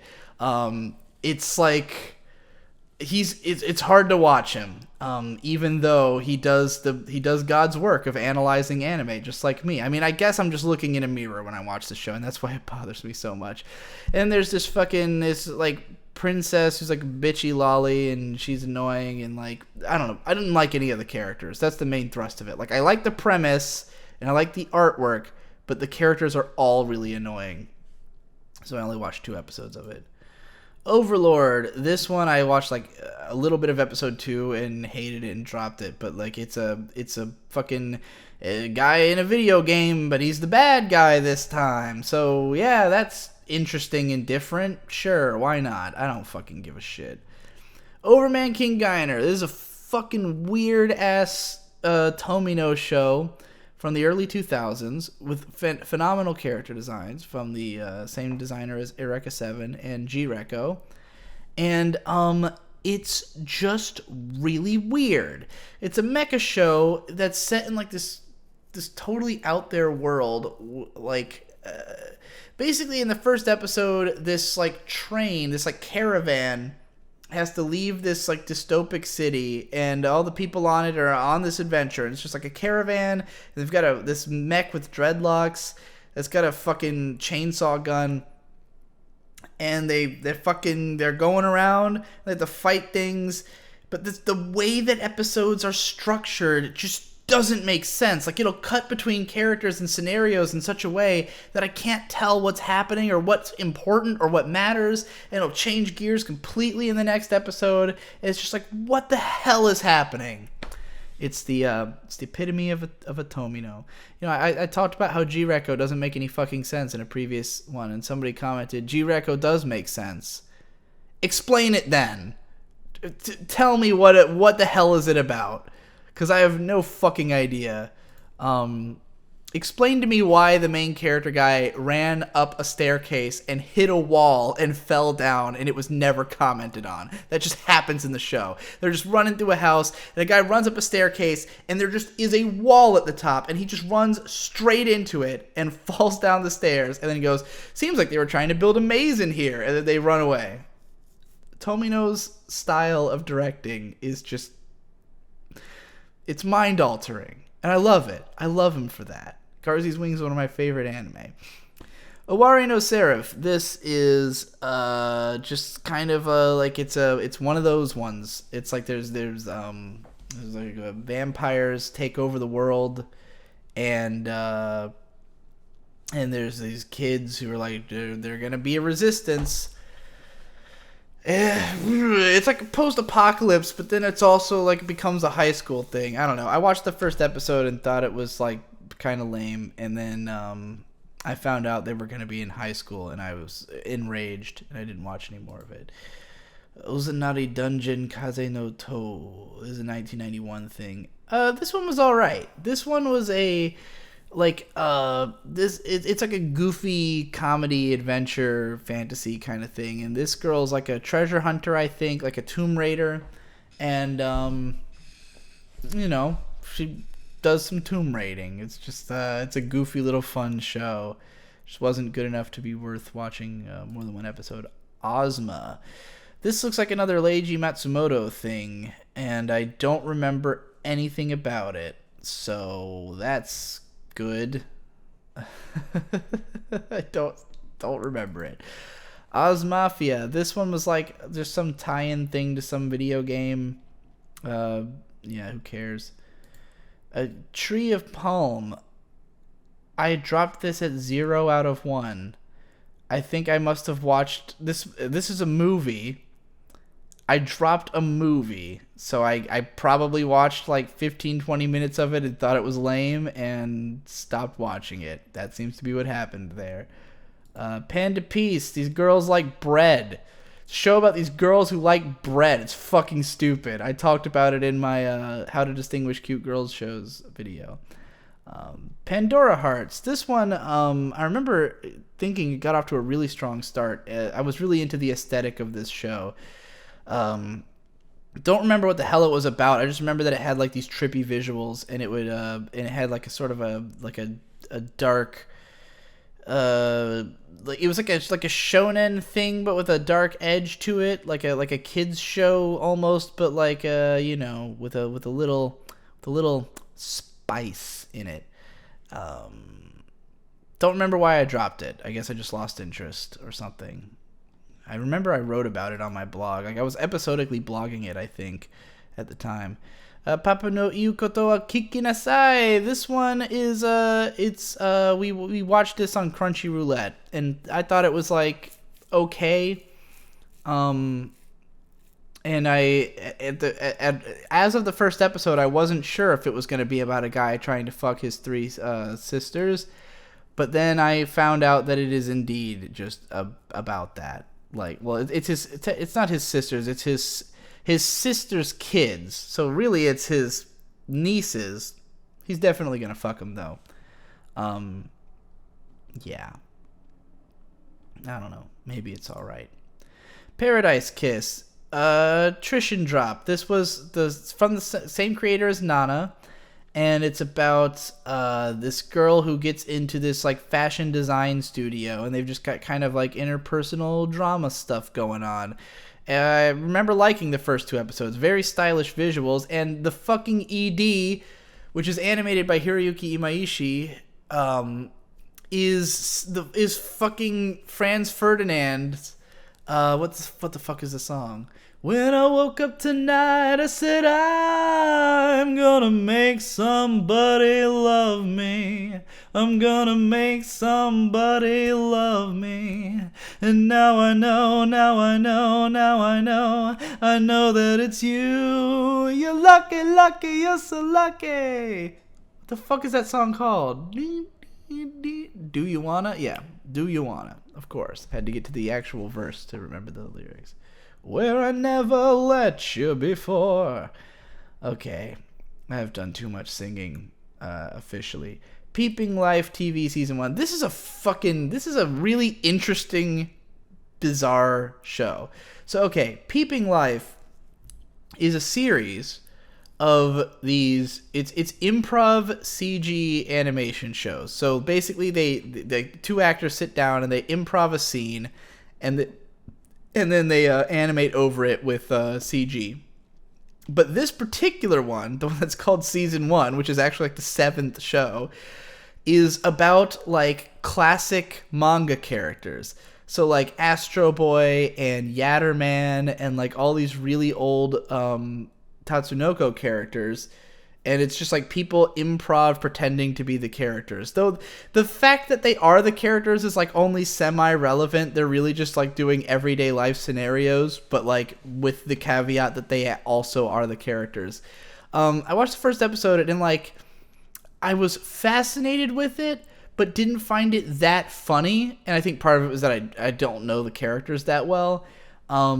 So, like, yeah, I think it's really interesting. It definitely does not deserve the Peeping Life franchise does not deserve to be as maligned as it is. I mean, a lot of these like improv comedy CG shows are legitimately pretty fun. People just don't get what the hell they are, and therefore they all get really bad ratings. Penguin Musume Heart. I think this is shorter episodes like the girl's an otaku and she's dumb and there's penguins or something. I don't fucking remember. I know some people liked that show, but I don't remember anything about it. We got Persona 4 the animation. This one, I never played Persona 4 the game, so all my knowledge of Persona 4 is from the 8 episodes of the show I watched. And the biggest problem with this one was just that the fucking animation quality, or the artwork quality was not up to par. And the as I understand it, I don't know if I was misinformed about this, so don't quote me, but I believe while this show was on, there was an animator strike happening at the studio. And that was like part of why the animation ended up being so janky. But I think a lot of it just was because of the fucking uniforms. Because the uniforms in Persona 4 have like all these like tiny stitches on them, and they just always looked like shit in the anime. Like every shot, they would just be off, and it looked really bad. And I was like, oh, this was not a good design style to have to fucking hand draw, makes sense if it's a 3D character model where it just stays in place when you move them around, but in 2D animation didn't look very good, and the show is just kind of inconsistent and wonky, and so I eventually got sick of it and dropped it. And then they, for some inexplicable reason, they rebooted it. They said, hey, you know how there's Persona 4 the Golden? Well, we're going to do an anime of that now and just, like, cover the stuff that the original anime didn't cover, I guess. And I was like, what the fuck is the point of this? So, yeah, I dropped that after one episode. Then there was Persona Trinity Soul, which had come out in 2008. And this one is really weird because it's, like, related to Persona 3, but it's not Persona 3. It's not the same characters, but they're, like, involved. And I think I legit just, like, was disappointed that it wasn't a Persona 3 anime, and like it didn't feel like the game, so that's why I dropped it. Peto Peto-san. This is like an odd like rom-com, high school rom-com thing that is another one that had fan service and didn't feel like it should have. Like the way the characters look and feel and like the style of the narrative just didn't seem like it should have fan service, but it did, and it made it awkward, if I remember correctly. Which is, only so likely. Phantasy Star Online 2, the animation. This is a dumb as hell premise of a show about characters playing Phantasy Star Online 2. We talked about it on the Weebcast. It's fucking weird. I love Phantasy Star Online and Phantasy Star Online 2, but this show was, there's little of the appeal of the game is in the show. Phantom Requiem, I did a whole second chances board about this show. It's a B-Train show. It looks like shit. It's directed like shit. I don't like anything about it. And I had dropped it after episode 1 when it was airing and thought it was laughably bad. But people really liked this show. I mean, it's based on an Urobuchi Gen visual novel, which I'm sure is probably fine, but I hate the anime. And, I know the story goes in some dramatic directions as it goes along. I'm sure it's got twists and turns, but man, when you can't even stomach looking at the damn thing, you're not going to make it through. Where does that leave me? Fibrain. This is a like a puzzle show. Like this guy he solves puzzles, and it just wasn't that interesting. So whatever. I'm not a huge puzzle guy. Plastic Memories. This show seemed alright. Basically, there's this android girl, and she works for this division. They decommission androids. Basically, androids have like a shelf life of like 10 years, and they fucking go defunct. So these people got to go around and fucking recollect them and get them away from people. But this girl is nearing the end of her life. But this new guy joins the company. There's a budding romance there, and this show's obviously, like, gonna be an emotional, sad thing. Like, that's evident from the beginning because this girl's gonna die. And, like, there's all these emotional moments where they have to decommission other robots.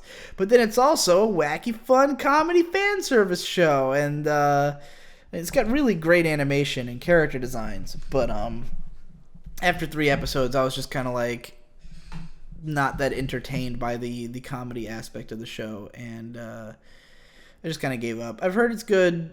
But, you can't win them all. Pokemon Advanced Generation. I've seen, like, all of the original Pokemon, and I've seen plenty of episodes of all of them.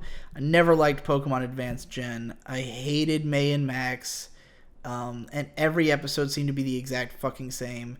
It was always just they'd go to a place, and there'd be a million of a Pokemon there. Like, whatever Pokemon that episode was about, they'd go somewhere, and there'd just be, like, a whole farm of them for some reason. It's really odd, but yeah, it didn't. I wasn't into it by that point. I'm like really getting delirious with Pokemon Diamond and Pearl. This one I remember when it started. I saw the first couple episodes and I liked it. I definitely liked Dawn more than I liked the other 2 characters from the previous one. But then I only saw so many episodes. It's fucking Pokemon. I see it when it's on TV. And I only see TV when it's in one of my brother's rooms, and I don't live with them anymore. So, I only see so much Pokemon. Popotan. I don't remember watching the first episode of this. It's got Akio Watanabe designs, which is, he's great. But, I don't remember the first fucking thing about this. I don't remember anything about Popotan. I don't remember having watched Popotan. Puyo Puyo Kansatsu Nikki. This is a show about a round cat. That's the idea. The cat is very round, and this girl's got the cat. It's pretty cute. This girl's actually really cute, but, not that into cat shit. And I think I watched that while it was airing, so I, like, just immediately dropped it. I was like, I'll never get around to this.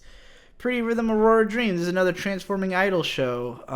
It's definitely for kids. I watched the first episode of this because, this was when I was starting to be able to understand Japanese a little better, and I watched the first episode of it raw. I did, with no subtitles, and I was just barely able to understand all of it. And I'm still about on that same level of Japanese comprehension. I'm on the level where I can watch a kid's show and just barely keep up with it. That's the current level that I've remained at. Which is not great. Prince of Stride Alternative. This is a weird show about a made-up sport called Stride, which is like parkouring around a school building. It's just kind of bizarre. I was not into it. Prepara. Isn't this another Transforming Idol show? Yes, it is. Probably did the same thing. Probably watched it raw and then gave up on it. Pumpkin Scissors. This was like just a fantasy adventure show, like just kind of an episodic thing, and it was just kind of drab, and I didn't care about it. I don't even remember that I watched that many episodes. That would have been like 10 years ago.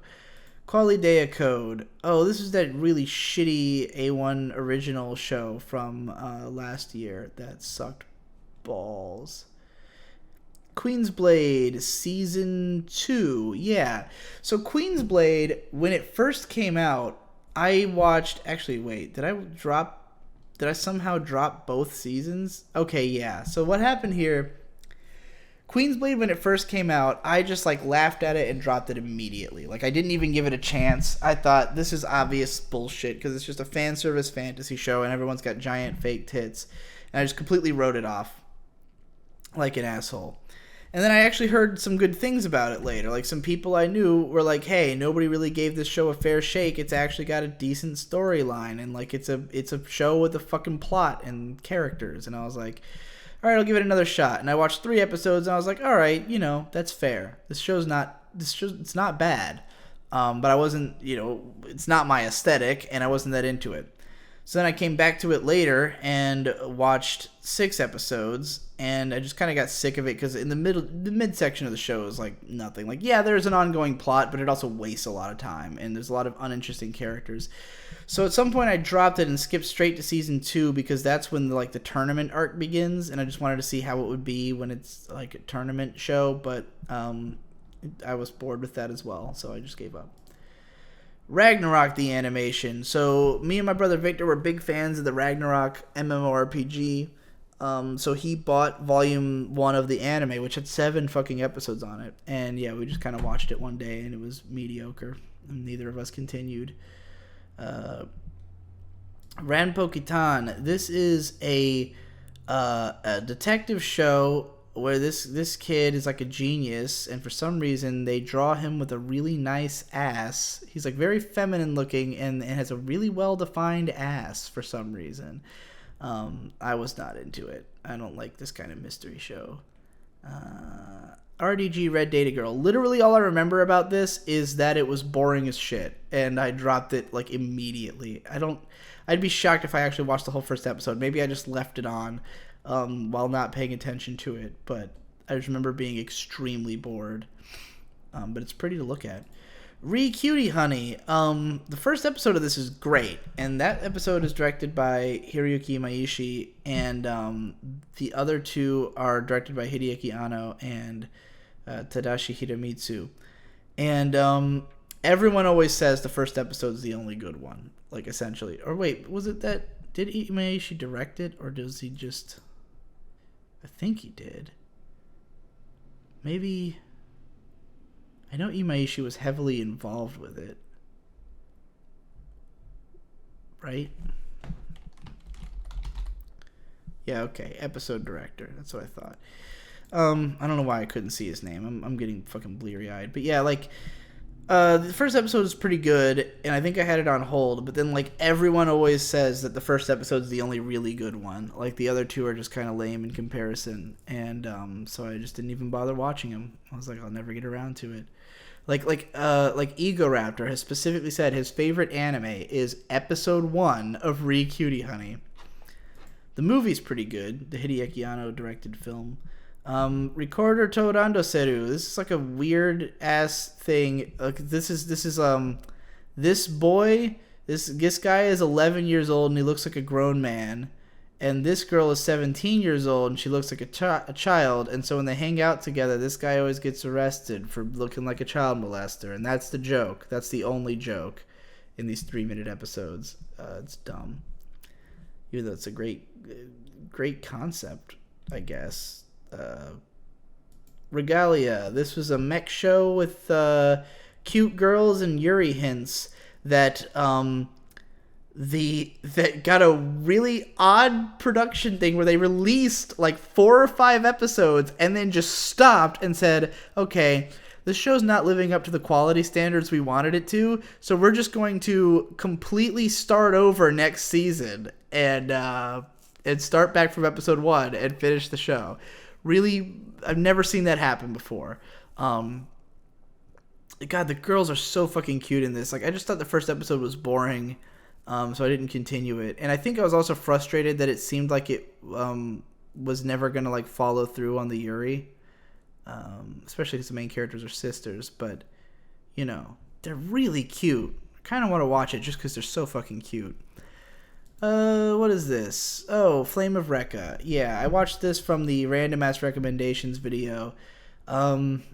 Just kind of generic battle shonen thing. I'm sure it picks up later, but whatever. There's 1,000 of these. I could watch any other battle shonen and have a good time. Renketsu Hoshiki. Oh, that's porn. This one's alright, actually. I might have even watched another episode of this. I'm not entirely sure. Renkin Sankyu Magikaru Pokan. This one is it's a 4 cute girls hanging out show, but they're all monster girls, but not quite monster girls in the way that they're thought of now. One's a werewolf, one's a vampire, one's an android, and one's a magical girl, and they're all really, really attractive. The character designs in the show are fucking fantastic. but I just remember it not being that funny and getting bored of it. And I don't even think I dropped it immediately, but at some point I figured I wouldn't get back to it. Rental Magica. I think it's like a monster fighting show. That was just like I don't know. It just seemed really standard monster fighting show. Resort Boing. This is porn. I don't really like. Ribbon no Kishi. Oh yeah, Princess Knight. So Princess Knight is one of the classic Osamu Tezuka manga that was adapted into a long-ass show. I watched an episode of this at Otakon, I think. And I was going to watch it because it's on Crunchyroll, but it's only dubbed, and I find the dub of it like insufferable. So that's why I haven't given it another good old shot. But you know, I'm sure it's probably good. Rikujo Boitai Mao-chan. I don't remember watching this at all, and I've apparently seen 2 episodes. I think this is a Ken Akamatsu manga adaptation, but yeah, I couldn't tell you anything about it other than that there's girls and a tank. And I know that because they were in the picture. Really, really Fairy Lou, Yosei no Dora. This is another show that I watched in Raw just to see if I could. Like, I'd seen a picture of the show and it looked really cutesy, and I was like, okay, I'm going to test my... This was like recent, like a couple months ago. I was like, I'm going to test my Japanese comprehension skill by watching some cute little girls show. And once again, I was able to just barely keep up with what was going on. Reno no Lagrange. This is a cute girls pilot mechas show with really good character art and I think some Yuri hints, but it just wasn't that entertaining. This is one of those that like I struggled to like it seemed so up my alley that I had to watch it, and so I made it through 3 episodes even though I was never really grabbed by it, and then just gave up. Rio Rainbow Gate. This is like a this lady is like, she does gambling. She's like a gambling hostess, and it's just kind of like a, you know, it's like an advertisement for a fucking casino or some shit. Ristorante Paradiso. This show it's from manga author Natsume Ono, who's very celebrated. She's a very interesting artist. This show is about old man Moe. This 20-something girl. She starts going to this restaurant where all these old men work, and she falls in love with one of the old men. And it's a romance about her fucking an old guy. It's the Oyaji Moe show. And I remember hearing criticism of this show that like the manga is like either it's only 1 volume long or the anime only covers the first volume, but it's 11 episodes of 1 volume, so it's slow as fuck. I'm pretty sure I dropped it because it was so fucking slow. Yeah, it's just 1 volume. So they stretched 1 volume out to 11 whole episodes, but yeah, I just found it kind of boring. But I was blown away because they don't really reveal that it's going to be a romance show until the end of episode 1, and I was just like, oh my god, it's an old man romance show. Rokubu, this is Lolly Basketball. Believe it or not, this girl's 18 years old. If I remember correctly, I'm pretty sure they're actually high schoolers, but they look like children. And this is a show that the main guy is a coach. He's coaching these cute little girls, and they're all very passionate about basketball. And like the show simultaneously tries to be like a serious emotional sports narrative while also just being a lolly fan service show. It's not particularly great at either one because the artwork's not that good or the designs, and you know, the emotional stuff just comes off as cheesy when it's packaged in the same package as this fucking lolly fan service show. But yeah, it's a light novel adaptation, shockingly, from Dengeki Bunko. Because you can play as Lolly Basketball in Dengeki Bunko Fighting Climax. She's like the most complicated character to play. She's like a trap range character. Robot Girl Z. This show has really great character art, and it's really charming and adorable, particularly this fucking girl. But it's it's literally the characters of Mazinger reimagined as adorable like girls, and they're all fighting like as though it was Mazinger, except they're just in a city and there are a bunch of girls like wearing costumes of Mazinger, and like all the main character girls are like way overpowered and their enemies are just like steamrolled, and it's pretty cute. It's just not quite funny enough to like be worth watching without being like familiar with the source materials, which I'm not that familiar with. Invaders of the Rokujoma. This was just a fucking some light novel show that I didn't watch more than one episode of. It didn't seem terrible, but whatever. Rolling Girls. Man, this is kind of a disappointment because the first episode of Rolling Girls is fucking awesome. It's just nonstop, badass animation, really cool characters. Everything about it is perfect. It's an amazing first episode. And then the show immediately makes no sense ever. It's like these 4 girls go on an adventure on motorcycles to all these different towns, and they're like interacting with the stories of those towns. But like, it just doesn't make any fucking sense. Like the individual episode plot lines just straight up would not be comprehensible. And the visual design was very strange, because sometimes the characters wouldn't look like they fit in with the backgrounds. But the characters were super cute, and it was they were cool. The first episode's great. First episode and a half is great. And then it just becomes totally confusing and fucking weird. And yeah, I didn't get what's going on. Great OP. Cover of the Blue Heart song Hito ni Yasashiku. I did a cover of it at Otakon, or a karaoke of it rather at Otakon. Good times. But anyway, Rosin Maiden. This is about this guy mail orders a doll and she has to fight all these other dolls, and it's like weirdly kind of dark and dramatic.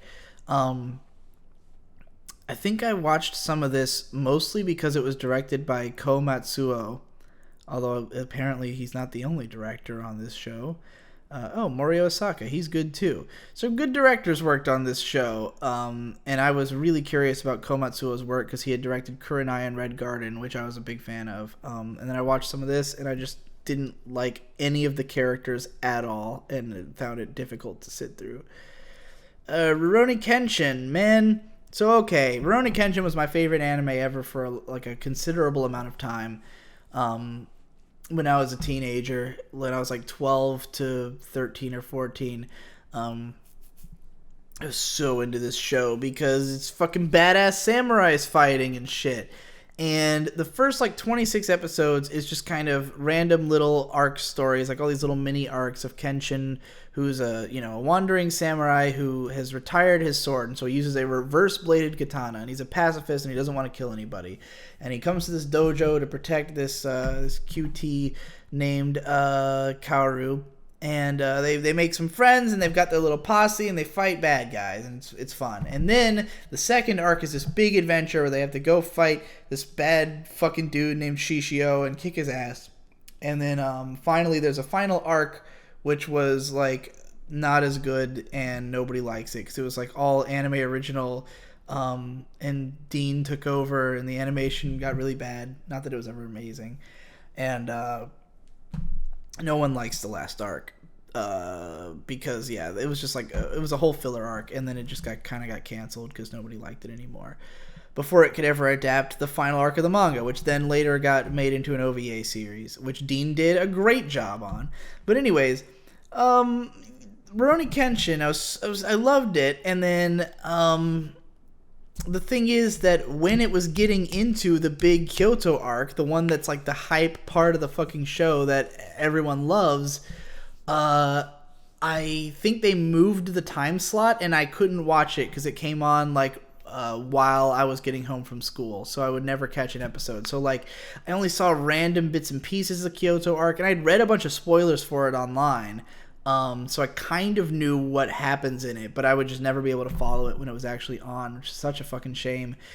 And then, like a couple of years ago, I tried to watch it with Don-san. We watched 43 episodes, and it was like, it was alright, it was alright. It's okay. It's got good elements. It's got bad elements. It's got bad episodes. It's got good episodes.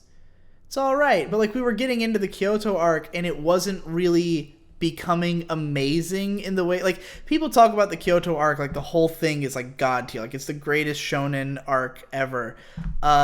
It doesn't start off that amazing. Like it's really slow to start, and like there's episodes going by where it feels like nothing's really happening. So eventually we just kind of gave up on it and didn't get back to it. But you know, I wouldn't mind finishing it one day just because it's been a part of my life for so fucking long, and I really like Kenshin as a character. I like his ethos and everything. But it's not the easiest watch in the world. But fucking Samurai X, the Tsuyoku-hen OVA is fucking awesome. Sabagebu. This show is great, and I recommend it, but it's not funny enough for me to watch the whole show. This is a show about an airsoft club. Everyone's fucking dumb, and the main character girl is just a fucking bitch. She is an evil, evil person who just wants to fuck over everyone else and does not give a shit about anybody but herself. She is just absolutely evil, and that's the funniest fucking part of the show. She's great. Unfortunately, the show is like really hit or miss because each episode will be like 2 or 3 sections, and like one section will be hilarious and the next one will be totally unfunny. So eventually I gave up. Sacred 7. This was an interesting one. This was a really beautifully animated transforming hero show from Sunrise. It's basically this guy transforms, and this little cute girl, he's guarding her, and like he fights monsters. And it was just like the story wasn't interesting, so it wasn't really worth keeping up with. But the animation was godly. Like the fight scenes were fucking incredible. There's just so many little details. I remember I did a whole post about this on my blog, just like breaking down all the intricate background details that I appreciated in the show. But you know, if it's not interesting and the characters aren't interesting, then it's not easy to watch. The fucking boring girlfriend show. How to Raise a Boring Girlfriend. A lot of people like this show a lot. This was one that like I had to come back to and give a second chance to, and I'll say that there is an element of this show that is great, and it is this girl, the boring girl. The idea of this show is that this girl is super boring, but in certain moments she reveals herself to be like incredibly beautiful. And the main character guy is trying to write a visual novel, and he's like studying her to create his character. And meanwhile, there's these 2 dumbass bitches who are like these fucking retarded fantasy characters who write and draw for visual novels because apparently that's a thing that adorable high school girls do. And they suck, and I hate them. But this girl is great. Unfortunately, I don't like anything else about the show. Yeah. Seijaku Buhai no Bahamut. This is an asterisk war. It's an asterisk war. Saint Seiya. This was a big, huge Shonen Jump manga that did not take off in the US like most of them did. I think just because it was airing way after its time. It's from the fucking 80s, and they were airing it in the early 2000s on Cartoon Network, and I don't think anybody cared about it. But this show is huge in other countries, like not just in Japan. I think it's really big in like South America, in some South American countries, and in Europe. But it was not a big deal here. And I saw a bunch of episodes because it was on Cartoon Network, and it had the OP was a cover of the song "I Ran" by Flock of Seagulls by Bowling for Soup, who was like a pop rock band of the early 2000s.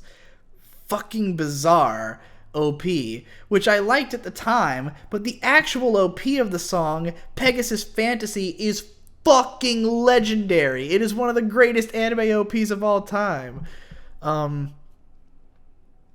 In fact, I'll play for you one of my favorite clips. You may have seen this before. Is it this clip? No, that's not what I want. I want the idol. The Idol clip. This guy on like the French version of American Idol sings, like, for his audition, he sings Pegasus Fantasy, but he sings it in such a unique way. I assume this is the video. Oh god damn it, I've got it muted. Just look at this guy. Look at this fucking magnificent man. I've seen this video countless times.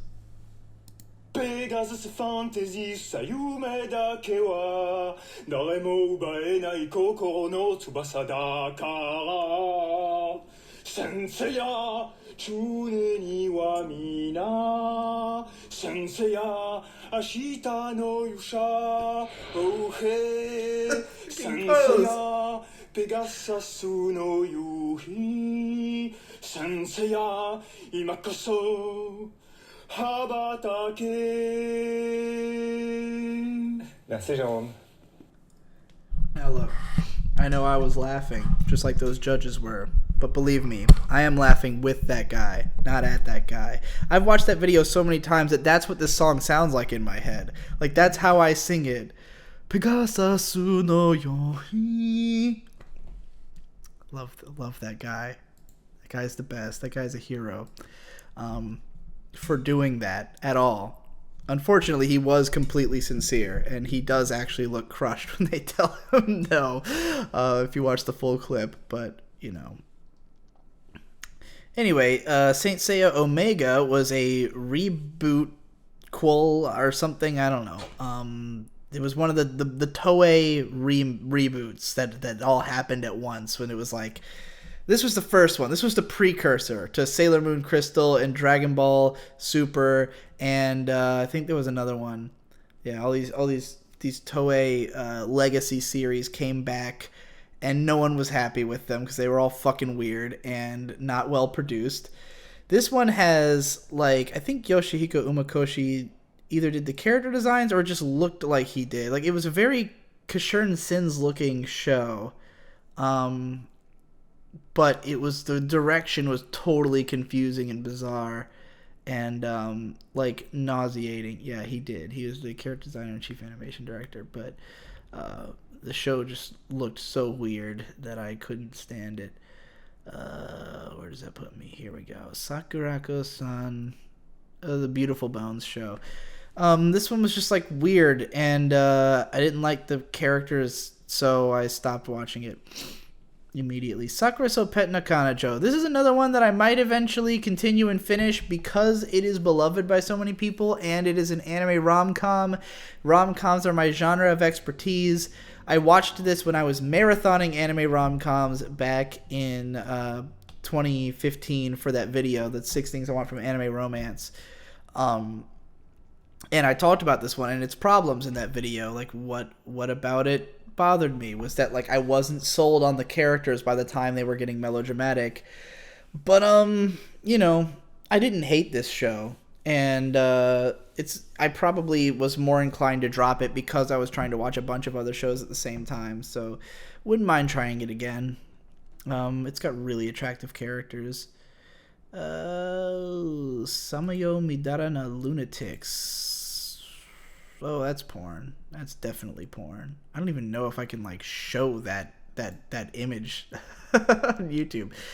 Samurai 7. This is a like Gonzo adaptation of Seven Samurai, the classic Akira Kurosawa film, but instead it's like a fucking anachronistic techno sci-fi version, which is just like a thing that Gonzo was doing for a while. Like, they did Romeo x Juliet, and yeah, I just watched the first episode and I guess I thought it was boring. I don't remember, like, what happens in it. Sankareya, this one, it's about this girl who's a zombie and she's really fucking hot. And I know I had read a few chapters of the manga and, like, it's beautiful to look at, but I just think I didn't really care about the story that much. And then I don't even really remember watching the first episode of the anime. I don't know exactly why I dropped it, because I've seen clips of it and it looks like it's gorgeous, so I don't think the problem was the art. Maybe I just didn't care enough. Sancho Sanyo specials. So yeah, I watched Sancho Sanyo and I liked it enough.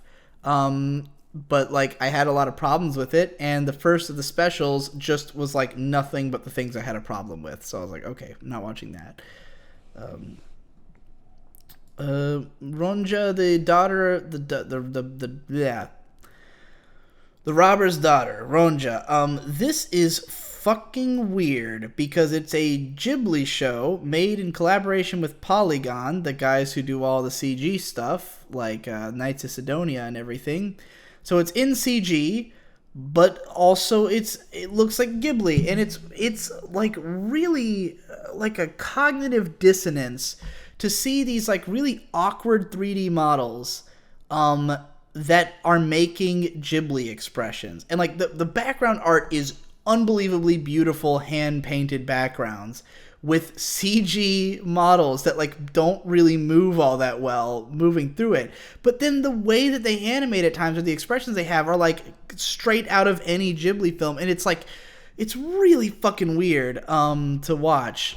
And it's off-putting, but mostly I dropped it because it was slow and kind of boring. Like, the first episode, they started off releasing 2 episodes at once, and I remember that, like, when I got to the end of part 1, I thought I was at the end of part 2 because it had felt so long.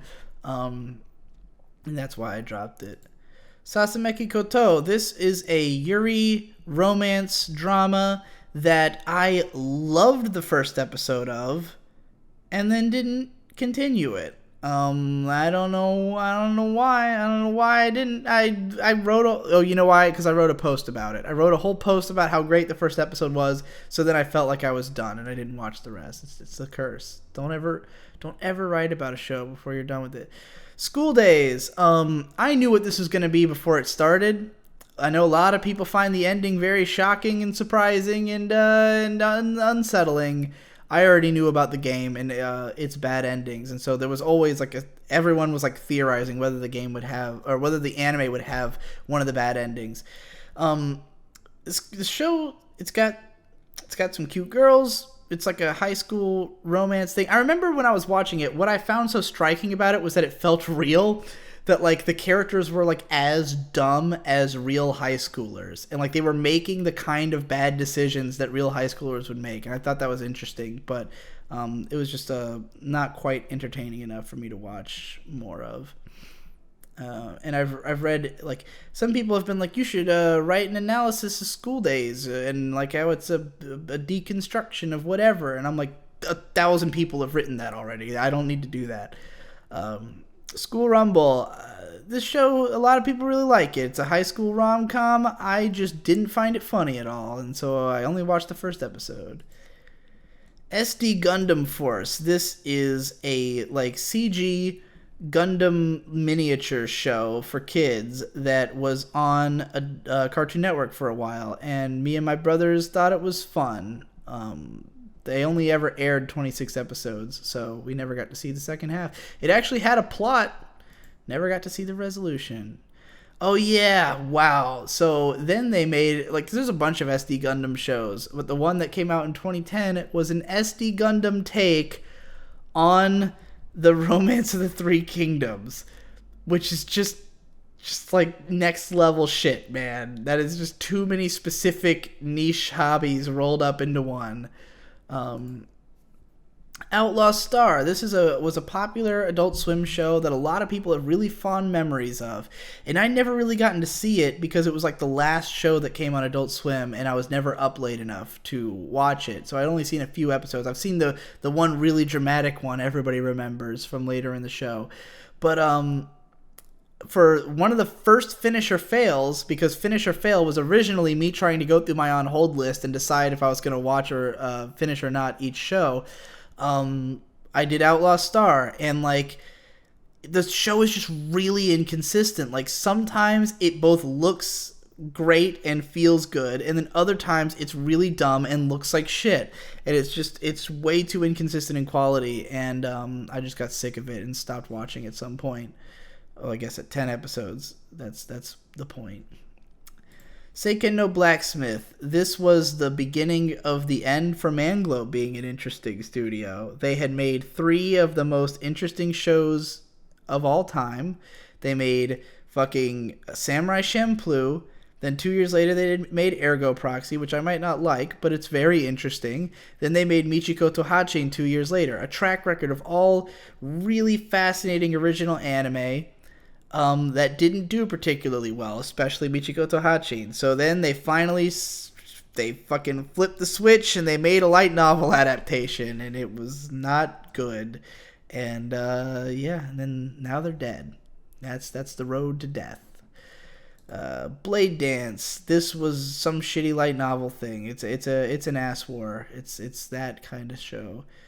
Seito Kayaku Indomo. This is a show about high school girls saying raunchy stuff, and I thought it was just like boring. It's just like really, it was just like a bunch of girls being like, haha, vagina and stuff like that. And I was like, oh, at least that's how I remember it. It's pretty well rated, so I don't know. This one, I watched like episode 1 and part of episode 2. This was into my period of not liking A1 shows, but I was interested in this one because it's directed by Tensai Yokomura, who's pretty good. He did, Darker Than Black. He's one of the old Bones guys. He's been around for a long time and worked on a lot of interesting stuff. Did some Ava shit. Did some Razafan shit, I think. Yeah. He's directed Wolf's Rain. He's a pretty good guy. So I was interested in this show, but like, I just didn't like the premise, and I really didn't like this girl. She's like this like lolly who's trying to take over the world or something. I don't know. I really thought, I felt like the show had like an interesting premise, and it's obviously trying to be like kind of a weird out there show, but then the actual animation just felt so lifeless, and like the artwork and everything. This was like when I was first starting to realize that like A1 is a problem, and that like the stuff they do just looks lifeless, you know. And that was when I started to really get into the bones of that feeling. Sekirei is a fan service action show. Girls with big tits fight each other. Not really my thing. Sekko Boys is one goofy ass show about a girl who's managing 4 idols, which are literally just busts of Greek statues. It's stupid as hell. Sengoku Collection. This is a really interesting show where each episode is like completely fucking different. It's all these samurai, but they're like girl versions of samurai, and they are taken to our world through a time portal or something, and then like each episode is just like a totally different thing, and but they're all interesting, but none are necessarily good. Like, that was what was weird about it, is that it's like, it's a really fascinating show, but not necessarily a good one. I'm noticing it's Keiji Goto, that same director that we were looking at in a previous episode, for the fact that him and his wife collabed on those, on Kitty Grade and Utakata. Sengoku Otome, Momoiro Paradox. This is also a show about female versions of the Sengoku era characters, except this one's just like straightforward. It's the Sengoku period, but they're all women and they all have special powers, and that's that. And it's fan servicey. I thought it was all right. I didn't hate that show. I mean, I watched 6 whole episodes of it, so I guess I was at least wanted to love it. Symphogear, man, Symphogear is some goofy ass shit. Symphogear is a show about girls who sing while they fight alien things, and it's like dark but also dumb, and I don't know. I found the main character obnoxious, and like it's all over the place. It's just a fucking weird clusterfuck of a show.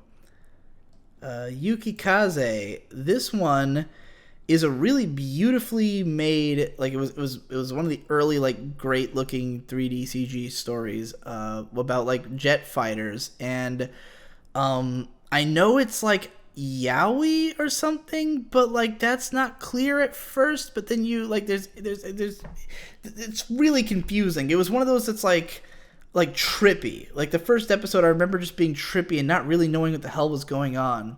But that it looked nice. And eventually I just figured I'd never watch it. Servamp, I covered this in Finish or Fail. I like the attitude of this show, but it's fucking dumb and corny. Seto no Hanayome, this is a very popular comedy show about a guy who falls in love with a mermaid, but she's like a part of a mermaid yakuza or something. And yeah, it's just like a goofy rom-com thing. I keep losing my place. I'm so fucking tired. Sexy Commando. Oh man. I remember this being fairly funny for the episodes I watched, which is only 8, but I think it's like, yeah, short episodes. Don't really remember what this was about. I just remember that it was like fucking weird. Shadow Skill Engi. This is actually a fairly alright 90s action show. Like, it was just a bunch of like characters with superpowers, and they're pretty cool looking, and this girl is like she's a badass. And I remember thinking it was pretty alright. I think I watched it with a friend who went on to watch the rest of it himself, and I just kind of never got around to it, but it seemed alright. Shakugan no Shana 2. So, Shakugan no Shana, man. Season 1 is dog shit, and I didn't recognize it at first because I was so enthralled by the aesthetic of it. I love Shana's design so much. I love the overall aesthetic of the show and the premise of it. But it's just shitty. It's just really shitty. And it's like it's the first of the shitty light novels. This is like this is the original, the OG of shitty light novels of everything to come from the genre. And the first season, it's got its ups and downs, mostly downs. I had rated it a 6 out of 10 when I finished it, which, 6 out of 10 from me in 2007, not a good score to have. But the end of the first season of Shana, she confesses to the guy, and then at the start of season 2, he didn't know. He didn't hear. He didn't hear her say it. And she won't say it again. And so this love triangle that they were in through the whole first season just continues. Oh, and now they throw in a third girl. Hey, here's another one. Boom. Now you got 3 girls obsessed with you when you've got an OTP who confessed to you at the end of the first fucking season. Just kill me. Just kill me. Just fuck my shit up, fam. And like, yeah, by the end of episode 4, I was like completely like offended and deeply upset with the show. I've heard people say that the 3rd season's really good. Not this one. This one. The 3rd season. All I have to say to that is, how did you make it to the 3rd season? I don't know if I trust your judgment if you made it all the way to the 3rd season. Just saying. Shaman King. I really liked this manga. It was in Shonen Jump, and I was reading it, and I was right into it, and then they put it on the Fox box, I think, with a 4Kids dub, and I was not into that. And I guess I tried to watch a lot of it because I really liked the manga, but I just wasn't feeling it at all. And I also I remember like thinking the color choices were weird and stuff. God, this is just, it goes on forever. I'm only at 600, and there's 730, right? No, 757. Motherfucker, this is going to take me fucking forever. Shangri-La, this was, didn't even finish the first episode. It's another dropped at 0 out of 24. This was a gonzo show with character designs by fucking, what's his name? The guy who did Last Exile, Range Murata.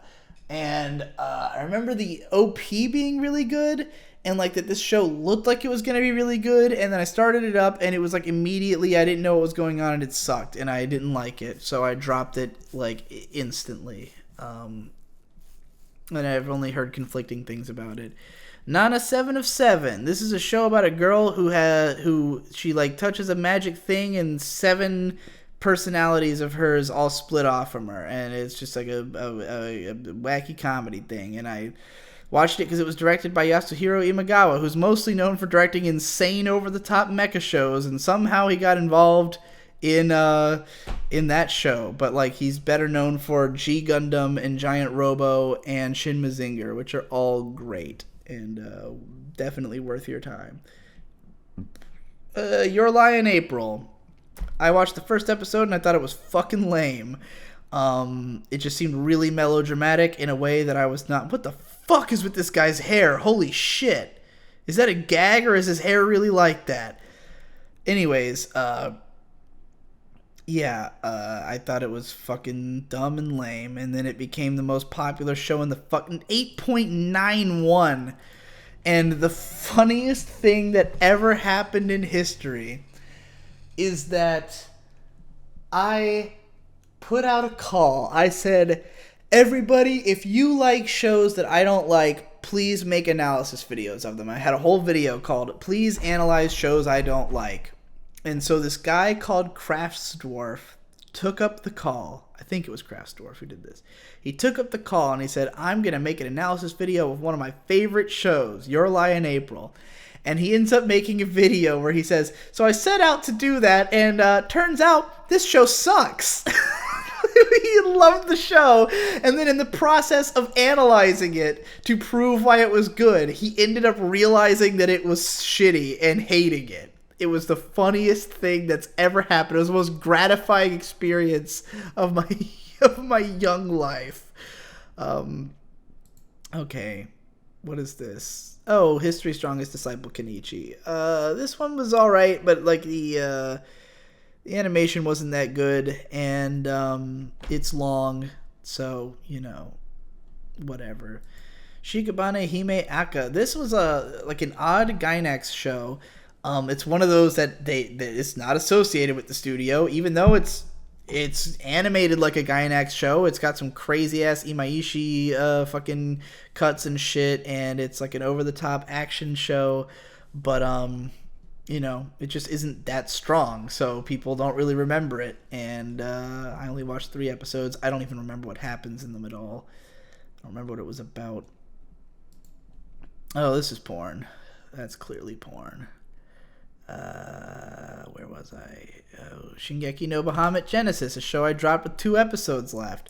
This show has the first 4 episodes of the show are great. Like, you absolutely should watch those if you like fantasy adventure shows at all. Super amazing animation, really fun characters, fun world. Particularly, like, episode 1 is alright, mostly for its big action scenes, but like episodes 2 and 4 I remember just being fucking great. Like, just the best swashbuckling adventure you could ask for.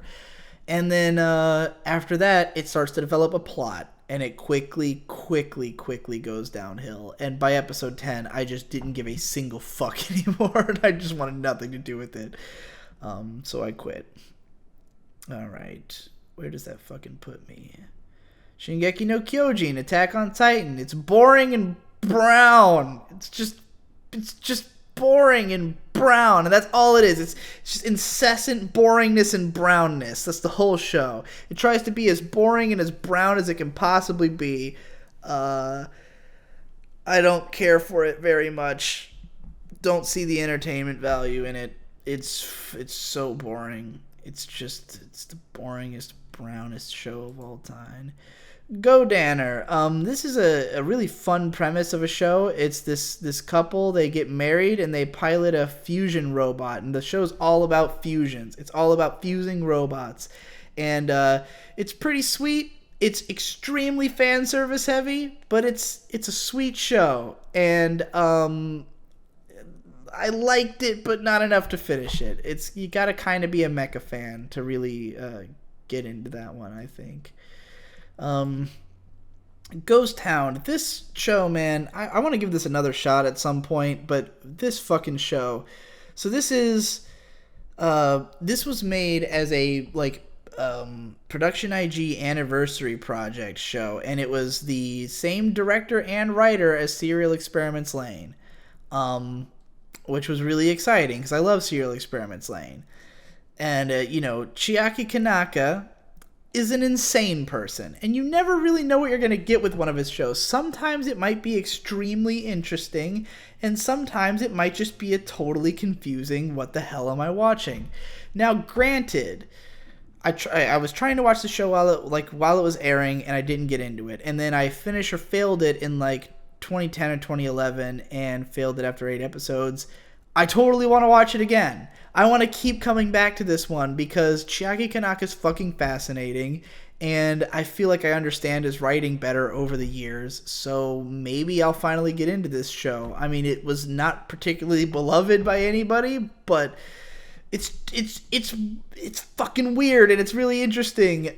It's about like lucid dreaming and going to like fucking fantasy worlds in this town. There's like a murder mystery as well, and all kinds of trippy shit. It's got amazing sound design, which is, I think, the specialty of Ryutaro Nakamura. I know what's his name? Was it Under the Scope or RC Anime? One of them did a video once about the sound design in Serial Experiments Lane, which is great. But this show really like goes into really a lot of detail on its sound design, and that's like one of the, I would say, most appealing things about the show, because it's like important to the plot, the way that the relationship that the main character has with sound. Squid Girl, it's cute, it's funny, but it's not consistently funny, and it gets repetitive, so I stopped watching it at some point. But Squid Girl's adorable. Shinsekai Yori, I fucking hate this show. I hate it, and everyone else loves it, and one day I'm going to watch all of it and get to the fucking bottom of it. Because everybody always says that the best part's the later part, and it's got all these big time skips, and it's like this whole evolving narrative, and supposedly has an amazing ending. I hated those first 4 episodes so much. I thought they were so bland and boring, and fucking, it's just, I cared about literally nothing. I hated everything about it. I hate the aesthetic. I hate the characters. I hate the story. I hate the insane exposition dump that takes up the entirety of episode 4. I hate the directing. It's the worst. It is all bad. Masashi Ishihama, I know your name. What else did you do, you son of a bitch? You did a lot of stuff on Erased, which sucks, but you didn't direct it. What did you direct? What is it? What else can I blame you for? Well, you did this shitty Garakawa movie, which I dropped like 10 minutes into because it was just an abomination. You did a bunch of stuff on Psycho-Pass too. Character designs for Read or Die. So you're an alright character designer, but what the hell did you direct other than fucking Speedgrapher's a confusing mess, but you just did the OP. Did you direct anything else? Anything else? I guess you're mostly a character designer, and not bad at that, but not a good director, because the directing in the show pisses me off. I hate it. What the fuck am I talking about? Kashern, the original, which is actually pretty alright. This was me trying to get into 70s anime, which as I detailed before, I've always struggled with. And this was like a long time ago that I was watching this. And it started getting translated by some group, and I was like watching it as the translations came out. But then at some point just figured I'll never get around to this. It's fucking 35 episodes, and it's fairly episodic, and it's all right. I was a really big fan of Kashern's Sins, which is why I was kind of motivated to watch it. But yeah, it's pretty not bad. I was entertained enough to make it 4 episodes in, which is more than I had done for any other 70s show at that point. Anyway, Shion no Oh, this is another one that's really interesting, but also kind of weird. It's about this girl who's like a mute, and she plays shogi really fucking well.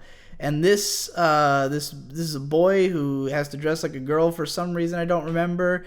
And there's like a weird dark undercurrent plot to the show. I think where I stopped, this girl had gotten like kidnapped or something, and it was just like the plot was going in such a weird direction that I just didn't care anymore. But it was interesting. I don't know. I don't remember enough. It was a long time ago. Argivolin, this is a robot show that was just not interesting. Shirokuma Cafe. This is a show that most people who watch any of this love it. It's Polar Bear Cafe. It's a bunch of talking animals. It's a very soothing Iyashikei show about animals in a cafe. I don't know if it's just because I don't like animals, or if it's because Iyashikei bores me to tears, or if I hated Panda's voice, but I just didn't enjoy it at all. Shoujo Senki Soul Eater. This looks like porn. Shoujo Tachi wa Koya o Mezasu. Oh, this was that fucking weird one. We watched this on Weebcast, and I just, like, totally didn't get what the hell was happening in this first episode. It was a very awkward direction and stuff, and didn't like it. Shokojo, I think this is porn. Yeah, it's porn. Shonen Maid. This show was kind of charming. It's about a boy who his like parents die and he has to become a maid. You know, it was all right, but it didn't seem like it would probably go anywhere interesting before it was over. But you know, it's cute. I can deal with that. Show by Rock. This show's just an absolute fucking clusterfuck. I loved the first like 10 minutes of this, where like this girl goes to this extended fantasy of living out K-On! And she is easily top 10 cutest anime girls of all time. Like, just fucking look at her. She is the cutest shit in the world. She is so cute, it like batters my brain. And even like, she's really cute in this form, but I even thought she was cuter before she got transformed into a cat girl. Like at the start of the show, and she was just a normal girl. Because she had glasses and shit, and she was super fucking cute. She gets teleported to this insane, like, meta reality inside of a video game where she joins this band. And, like, the show has so many colors that all just, like, clash against each other, and it just, like, it tears my eyeballs to shreds. This one hurts my eyes. Forget about fucking Handshakers. This one actually hurts my eyes because it's, like, 10 different completely clashing pastel colors on screen at any given time. And the plot is just weird, and it's confusing and bizarre. And so I dropped it after a few episodes, even though I really wanted to like it, because, God, Cyan is so fucking cute. But yeah, didn't make it too far. Shugo Kara. This is a show that, for some reason, I like. Okay, I love the main girl. I love Amu. She's adorable. She's got a great personality, and the show is about exploring her personality. It's a magical girl show, but where she has 3 different transformations based on different aspects of who she is. She's got like the sporty one, the artistic one, and the like girly one who like makes sweets and shit. She's trying to embrace all these different sides. Everybody thinks she's unapproachable because she's too cool and spicy, just because she has good fashion sense, essentially. And she ends up joining the student council because of the fact that she's got these chars. And none of the other characters are nearly as interesting as she is. I watched 18 episodes. I was enjoying it, but I just kind of like, you know, got like lost interest because the anime it's based on a manga that's like 13 volumes long, which has kind of a consistent ongoing narrative, and the anime just stuffs in shit tons of filler to make it a magical girl show. Like, this is 51 episodes for season 1. Out of like 3 or 4. So I bought like all of the manga at some point. Like I got it for Christmas, and I read like 3 volumes and then realized this is a show, this is for little girls. Why am I reading this? Like, why did I buy all this? Yeah, that was kind of the feeling I left with. Knights of Sidonia. I wanted to like this a lot because I really like the artwork of the creator. His name's slipping my mind at the moment. Let me go find him. Tsutomu Nihei. I love Tsutomu Nihei's artwork, though I don't really like his artwork on Knights of Sidonia. I love him for Blame, and somehow Polygon Pictures, now they just made a Blame movie, just came out the other day, because the thing is, I understand why they're making CGI adaptations of this dude's work, because his stuff is so complicated visually that you could never do a straightforward hand-drawn adaptation in today's world. Like, maybe if he had been famous 20 years ago, but even more than 20, like 30 years ago, he probably could have got a decent OVA out of Blame. But like, yeah, I don't like the look of their CG stuff, and I also just thought the show was fucking boring. I really wanted to like it, so I kept watching it for 4 episodes, but I never got into it at all. Sket Dance. This was another. This was like a Gintama related adjacent show. Because the guy who drew the original manga had been an assistant to Gintama's, or on Gintama. They did like a kind of similar gag comedy, and it's just not anywhere near as funny as Gintama. But there's like crossovers and homages to it and stuff like that. It's kind of like the Hayate, the combat butler, to Sayonara Zetsubou Sensei, as Sket Dance is to Gintama. I think that's probably a fair comparison, but I don't know. Sketchbook Full Colors. It's a Iyashike high school girls show. It's real slow. And for some reason I was under the impression it was 26 episodes, which might be part of why I dropped it. I think this is one I actually fell asleep watching. It's very rare. I mean, you see me right now. I am tired as shit, and I still am pulling together enough energy to be recording actively right now. It's hard for me to pass out while doing something, and I passed out watching this show, and I think that's when I dropped it. So I was like, all right, this is too much. Skip Beat. It's a shoujo. Yep. Yeah. Sky Girls. I watched like 20 episodes of this before dropping it. Cute girls do like jet plane things. Like they fly on these contraptions. This is like the predecessor to Strike Witches, where instead of like in Strike Witches they said, why have the girls in an apparatus when we can just have them like be the mecha, you know? But in this they fly in these apparatuses, and the girls are super cute. I really love the designs in this show, but like it was always pretty middle of the road. Like the whole show I was just kind of like, yeah, all right, I'll keep watching. But then the second half, it like develops more of a dramatic narrative that was just totally flat, and I was like struggling to power through it, and eventually couldn't take it anymore and gave up. So yeah, that's why I dropped Sky Girls, in spite of getting pretty far. Slam Dunk. I really haven't. I watched one episode of this just because my brother Victor was watching it. I think I just sat in on an episode. Which he gave up. He made it like halfway through and just gave up. And I don't know. It didn't seem like something I'd ever end up really watching. Sola is a visual novel adaptation. It was one of the first ones I saw that was not good. Like, oh, this is based on a manga. It's not even. It feels like a visual novel adaptation. I remember it had a vampire lolly in a suitcase at some point. Am I thinking of the right show? I hope so. I don't know. Yeah, who cares? Who gives a single fuck? The show's 10 years old. No one even remembers it. Supersonico. It's fucking dumb and vapid. Sonic X. This is another show from the Fox Box. It's a fucking Sonic cartoon. Gotta go fast! Gotta go faster! Sora no Toshimono. I fucking, this is one that I had initially dropped after episode 1, and then because people kept talking it up, like there's some people who really love this show, such as Sai, the YouTuber Sai, SYY. He is currently in the middle of doing an epic length series of videos about why he loves this show, inspired by the Asterisk War and K-On! Loving Thesis videos. It's like a combination of those. Like the length of Asterisk War with the love of K-On! Loving Thesis. And he's like super into it.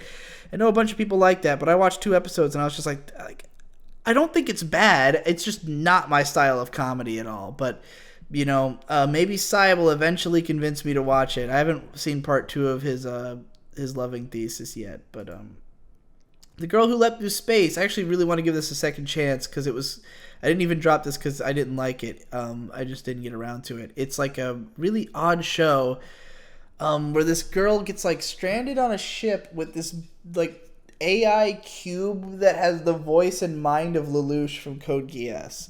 That's how I remember it. It's been a long time, so I don't know how accurate that is.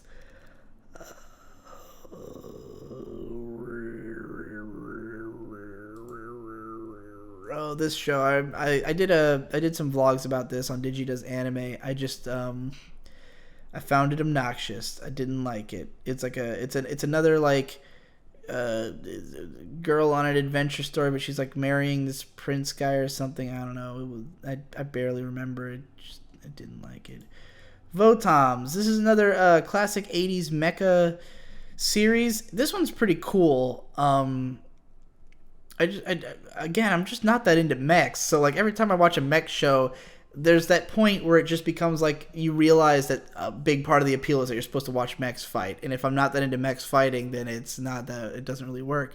But this one's got like a really cool main character guy who's just like a masculine badass dude who like harkens back to the 80s action movie era kind of thing. And he's a cool dude. Real cool. Yeah. Sokono Strain. I remember this being fucking weird. It was a mech show with a female protagonist, which is really different. You almost never see that. And in the first episode, like all of her fucking friends and family die, and then she's like on her own to go, I don't know, save space. I guess I just didn't really. I remember it. Like I remember it because it was such a like shocking twist. I just guess I wasn't that into it, for whatever reason. Soul Eater not. Man, okay. I love Soul Eater. I love the manga in particular. And I read the first chapter of this when it came out, and I thought it was mediocre. Like it was basically just Soul Eater, except it's a cute girls doing cute things show. And I was like, okay, I like this genre. It's got some Yuri hints in it and stuff. Fine, but it just didn't seem that interesting. And then the anime adaptation took like the first chapter and stretched it to a whole fucking episode unnecessarily, or maybe even more than an episode. There's a lot of filler, and it didn't look that good, which is kind of a shock for a Bones show. And this one even had like some really bad animation fuckery that people made fun of forever. But yeah, I don't know, man. I don't understand why it even happened. Sosei no Onmyoji. This one was it just felt like a generic shonen action thing, and I was not interested. I talked about it on Weebcast. Shoshin Shoujo Matoi. I talked about this one as well in Finish or Fail, I think, that I just didn't understand the first episode at all. Like, I found it totally incomprehensible. I didn't get what the hell was going on. I was very lost and scared and confused. The directing was bizarre. Speed Grapher. This one, another one where the directing was very bizarre. This is like a very like seedy, dark adult show with a really bizarre and confusing plot. And I remember just having no idea what was going on through the first episode. And I've generally gotten the impression that like this show is okay if you can wrap your head around it. But good luck doing that. Wait, didn't we see this guy's name before? What did we look at him? Wait, this is the guy who directed fucking, what's it called? Shinsekai Yori, right? Wasn't this? Yeah. Okay, he did have another directing credit. He directed fucking Speed Grapher, which is also really confusingly directed. Well, now we know the story there. Now we've got a connection. Got a sick, nasty development there. Strawberry Panic. I talked about this in the Yuri cast. It's a real trashy fucking soap drama with a bunch of girls making out and shit. And I watched 18 whole episodes of it, even though I wasn't that into it. But it's Yuri, man. You gotta watch it. If it's Yuri, you gotta watch it. Street Fighter 2-5. This came on like Tech TV or something. It was on some other channel. I don't remember which. This show is corny as fuck, man. It was just the corniest shit in the world, and I watched a bunch of episodes of it just because it happened to come on. It's odd. This is definitely porn. Stringendo and Accelerando Ultimatum Sarah. Gorgeous art in that series. Oh, this is also porn. Tsukide. I thought I did watch episode 2 of that. That's some lolly shit right there. Super Lovers. This is a really weird yaoi series because this guy, like, This dude's older, and like his mom is like this fucking crazy, weird, globetrotting lady, and she goes to Canada and like adopts some feral child and then leaves him in this guy's care, and I guess they're gonna fall in love. So he's gonna fuck a feral child or something. Yeah. Whatever. Super Robot Wars OG, the animation. This is the OVA. Watched the first episode and wasn't interested. And then they made a TV show, The Inspector, and I also wasn't interested. You really got to be a big mecha fan to appreciate the Super Robot Wars anime. Sushi Police. This is a fucking weird-ass cartoony CGI show about literal sushi police. Whatever. Suteki Tante Labyrinth. Oh my god, I vaguely remember. I don't even think I remember like half watching the first episode of this and just like being completely not interested in it.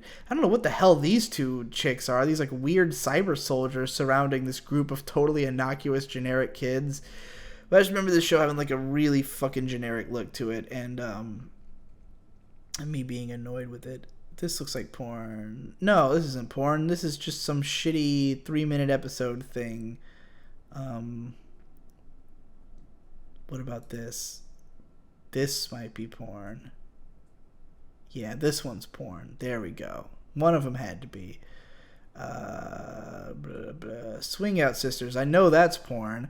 This one's fairly entertaining. And wait, how do I have it dropped at 1 of 1? Well, that's obviously completed. I watched this one with friends for some reason. I don't remember why. One of my friends was like, "Oh, you gotta watch this show," and I was like, "Okay." And I think we were playing music over it too, and it fit like insanely well, and we thought it was hilarious. This was an Astro Score. This was from the same season as Astro Score. In fact, it was one of the 3 Astro Scores that aired that season. This is like a spin-off of Take You that I just didn't think was funny, so I didn't bother with it. Takarajima. This one I should definitely put on hold. This is considered an all-time classic. It's one of the early Osamu Dezaki shows, a guy who's a legend of the industry. And I actually liked episode 1. Which is shocking because at the time that I watched this, which would have been almost 10 years ago, I was not really able to handle 70s stuff much, but I thought it was pretty good. And I think I just dropped it because I thought I'd never get around to it again, but I definitely should. I've only heard good things about that show. Tales of the Abyss. This was just really lame, and so I dropped it. Tamayura Hitatose. So I watched the whole Tamayura OVA, I think. Which came first. It was like 4 short episodes, and then they made a TV show out of it, and I watched the first episode, and this was actually what made me finally realize that I don't really like Iyashike. Like, from 2007 through 2011, I was just under the impression that, like, I would like, because I liked, slow, cute girl slice of life shows, and I just associated, like, back then I didn't really make a huge distinction between slice of life and Iyashike, which eventually I would, because that specifically the Iyashike stuff I find mind-numbing. And this show is what made me finally realize it and kind of give up on the genre at long last. God damn it, fucking... Tanaka-kun wa Itsumo Kidaruge. This show, I watched the first episode and thought it was and then everybody was like, "Oh, you gotta watch Tanaka-kun, it's like the funniest show." And I was like, "Alright." And I watched episode 2 and I went, I don't know, man. Maybe I got a different sense of humor from some of y'all. I didn't think it's that funny. I don't get it. Tenkin Drillin. This one I actually really enjoyed the first episode. It's a fantasy show. It's like a children's fantasy show with a really cute blonde girl as the main character. And I think she was the main character. Maybe it was this dude. In any case, it's just a cute little fantasy show with really cool character designs and artwork. But, I think I watched the first episode right when it came out and then just didn't end up checking out anymore. And it's not like anybody was singing its praises to high heaven.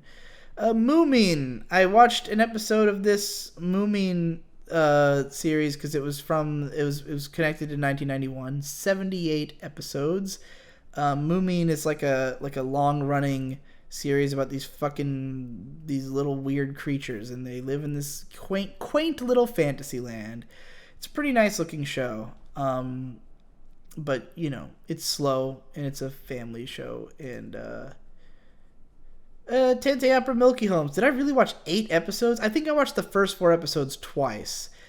Because I don't remember watching 8 episodes. Milky Homes was a show that I really wanted to like and just didn't quite click with me. It's 4 girls who are all total idiots, and they're all supposed to be solving mysteries, but they're just really fucking dumb, and they fail at their job of solving mysteries. This show was kind of Yuri before Yuri. Like, I feel like they're the same. They're in the same spirit. The same people like them. They have the same fan base or something. And both of them I don't get for some reason. Tari. I don't know why the hell I dropped this. It seemed like it was going to be interesting. I think I watched the first episode when it aired, and I was like just kind of on the fence about it, and then dropped it. And I've heard good things about it. I'll give it a shot someday. Book of Bantora. This show I really fucking hated. This show is another one that's emblematic of a lot of things I hate about anime, which is to say that it is a show that it's exceedingly plot heavy and just throws shit tons of information at you all at once. It's very similar to Horizon on the Middle of Nowhere in that regard, that it just introduces tons and tons of characters and factions and concepts, and it never stops. And it never takes a minute to like make me care. It never takes a minute to be like, hey, here's the character you like, or hey, here's the thing. It just keeps having more arc words and more magic systems and more governments that you have to remember, and just stuff. And I'm just like, stop, I can't. And so initially, I dropped it after 1 episode, and then I knew some people who liked it, so I thought I'd give it another shot, and I made it through 3, and then I just got really pissed off and quit watching it. Tears to Tiara. This was sort of a generic fantasy show, as I understood it, based on a visual novel, and I mean, it was not offensive, but it was also not impressive. I feel like I've said that sentence a lot of times. Tagami Bachi Reverse. So I watched all of season 1 of Tagami Bachi, or Letter B, which was always kind of okay. It's a very pretty show. It's sort of a quiet, contemplative take on a shonen adventure. Like a moody, feelsy. It's kind of like a Kino's Journey for kids almost, or like a Mushishi for kids, like that kind of atmosphere that's like traveling through a beautiful world. Maybe even Kashurn Sins for kids. And I liked it enough to watch the whole first season, but then after a few episodes of season 2, I was just like, you know what? I don't care enough anymore. It might have even been that it was airing at the time. Telepathy Shoujo Ran. I don't remember jack shit about this. It says I watched 3 episodes. Don't remember jack shit about it. What is this Gurren Lagann? Dropped at 1 of 1. The uncut version of episode 6. Maybe I just didn't finish it. How is that possible? Completed. Come on. This seems impossible. Parallel Works. Apparently I watched 6 out of 8 of these. I don't remember watching 6 episodes of Parallel Works or dropping it or anything. I don't know. It probably just never, like, I think these came out over a long period of time, so maybe I just marked it as dropped because I didn't finish them. But I don't remember liking the ones I'd seen, so I'll probably watch them all eventually. What is this? Oh, Angel Sanctuary. Yeah, dropped at 0 of 3. I started watching it and I was just like, what the hell is this? I don't know what this is, and I quit. The Big O dropped this pretty considerably far in, and it's funny that this is considered a 26 episode show because it's definitely 2 very distinct seasons that were made like years apart, so I don't know why it's just considered one show. Big O it's another Chiaki Kanaka show, and this one it was another one I finished or failed, in fact, I believe. And like, it starts off strong. The first season is pretty good, but it ends on like a massive cliffhanger, And then season 2 picks up, and it just completely fucking changes everything. It doesn't make any sense anymore. Like, immediately. Like, the first season is setting up these background mysteries and stuff. And it's just interesting enough to be, like, fun on its own. It's really well produced and cool. It's got a great aesthetic. Dorothy's great. Roger's great. And the robot itself is great. So it's a fun show. A fun little show. And then... yeah, it suddenly is like, okay, we're doing the plot now. We're building up. We're going to do the plot. And then it ends on a cliffhanger. And the show was not successful in Japan, so they didn't make the second season. It got canceled. And then Toonami paid them to do it. Like, they commissioned them to finish Big O. And then the second half is just a total mindfuck, clusterfuck, everything fuck.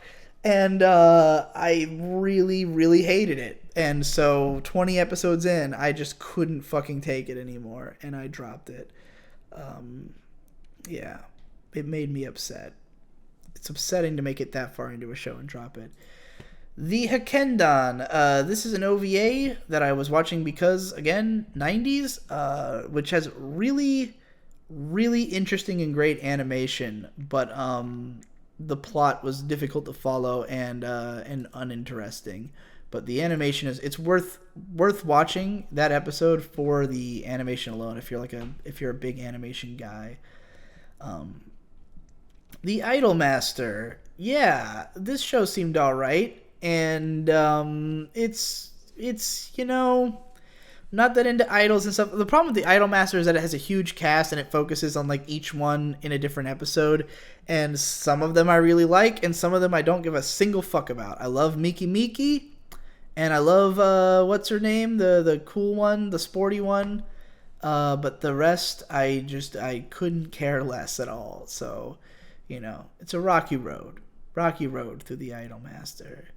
The Third. This is another one of these shows that, like, I really wanted to like because it's got, like, this cute main girl and, like, the feel of the show looks really cool. And I would see ads for it all the time. But, yeah, it was just boring. It was just really boring. It's like a post-apocalypse show about a girl in like a tank, I think. Tiger and Bunny. I made it pretty far into this one. This one's kind of... this is another show with ups and downs, for sure. Like, it's a transforming hero show. It's got an interesting protagonist, an interesting dynamic between its characters and stuff. Great designs. Some cool action scenes. But sometimes it would feel really awkward, and sometimes it would feel cool. Sometimes it'd have like a great narrative point, and then sometimes it would have a really dumb episode. And there's like a definitive end of arc in like episode 13 that I think I remember being fairly strong, and then it just goes into like, a new arc, and I just totally lost interest in it, in that new arc. My brother Victor is a big fan of this show, or at least he was like he at least an apologist of it. Tiger Mask W. Oh my god, this is still going. Yeah, I watched the first episode and just wasn't that into it. I wanted to be because it's about wrestling, but like the thing about it is that to me the most interesting thing about wrestling is that it's not real. That like that there's this meta narrative to it, and in the show it's just real. Like it's just wrestling narratives are just real. So it kind of defeats the point. Time Travel Shoujo. This is like an edutainment show about girls traveling through time to meet famous inventors. It was alright, but not enough to continue. To Be Hero. This is a really weird-ass Chinese cartoon comedy show. I just didn't think it was funny enough. To Heart. This was the original visual novel adaptation that kicked off the fucking trend. This was the one that was like, yeah, we're doing this now. This is what's happening. We're doing visual novels now. This is going to be the 2000s. And, it looks really good, but I thought it was boring. But it did look really good. Toki Neido. What the fuck is this? Is this porn? This doesn't even look like porn. Apparently this is porn. It just looks normal. I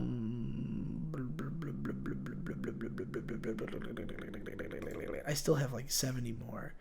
Tokumu Sentai Shinesman. I think this is like this is almost like a precursor to Tiger and Bunny, because it was like a transforming hero show, but they do it as a job. They're like working for a company or something. I don't know. I think I just didn't get it.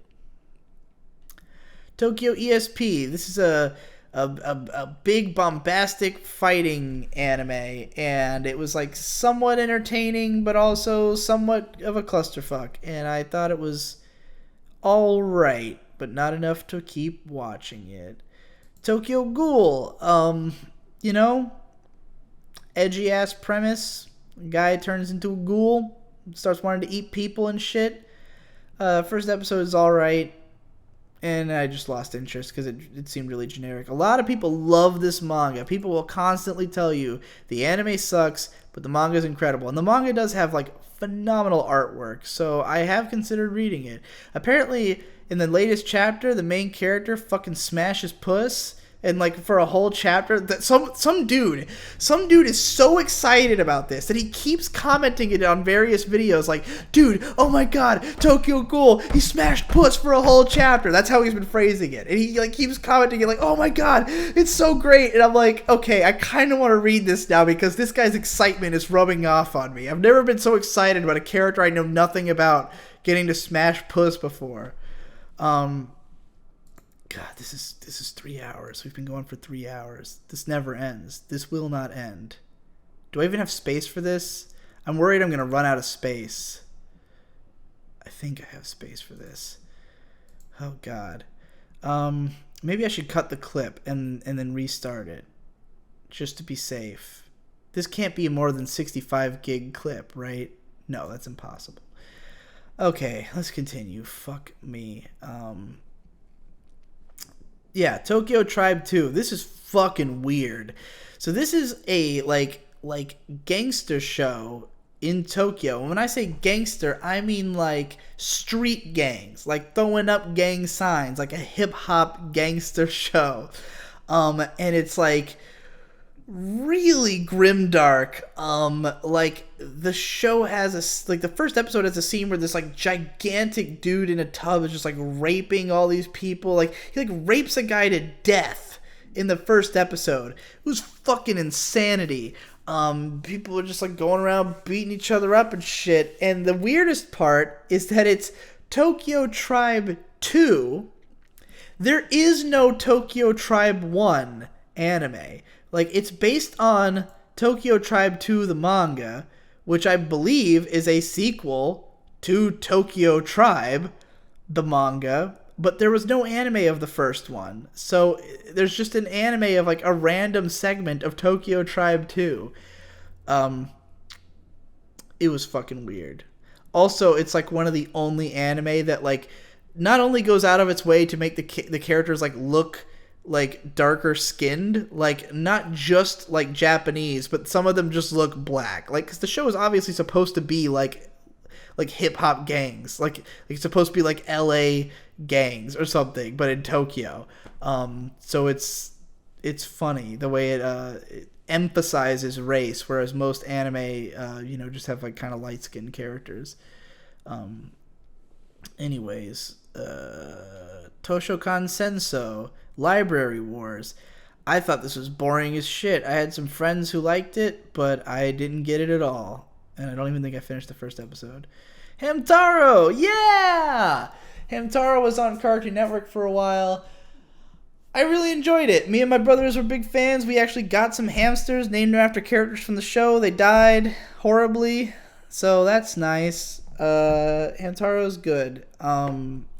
It's unbelievably long, so there's no way I'm ever gonna watch more of it than what I have. Yeah. Akagi. Akagi is a cool show about this crazy motherfucker who plays mahjong really, really well, and he's good at making death-defying bets. It had a spiritual successor in Kaiji, which is a lot easier to watch if you don't know the rules of mahjong, like I don't. Here's the thing about Akagi, though. Akagi is a manga that just has not ended yet. It's going to end next year, apparently, but it's been going since 1991. And, like, the manga is initially Like it's about this kid. He starts off with he's like 13 and he's like a badass already, and then it like time skips to when he's an adult, and then he starts this mahjong game in one of the early like volumes, and it's still going. It's been one game. The manga has been one game for like 20 years that this thing has been being published. He's been in this one insanely long mahjong game for ever against this guy, I guess. I think that's how it's been explained to me anyways. I don't entirely know what it's like. There's like, the show is known for its like insane visual metaphors and stuff, and there's one like an entire volume apparently where like one of the characters like just goes to hell and has to fight their way out of hell or something as like an extended metaphor. I don't, it's batshit nuts. That's all I really know about Akagi, but the anime didn't cover very much of it. Oh, where was I? Where was Akagi? There you are. The Toho Dojin anime. I only marked this as dropped because I didn't know when the other episodes were going to come out. And they still haven't. So it looks like there was one episode. This was just a fan-made Toho anime, and they made an episode. And they had all these professional voice actresses on it. And it was pretty well animated, and it was good. It was fun. And they said they were going to make more episodes, and then it's been almost 10 years. I don't know, did episode 2 ever come? I guess episode 2 must have come out. I don't know when. Let's see when the forum post of like discussion of episode 2 came out, if such a thing came out. It says episode 3 discussion, but it's not out, right? Yeah, whatever. Anyway, yeah, that's why I dropped it, because it literally wasn't coming out. Toga Gatan. This is one of the weirdest anime ever made, because it's chronologically fucking backwards.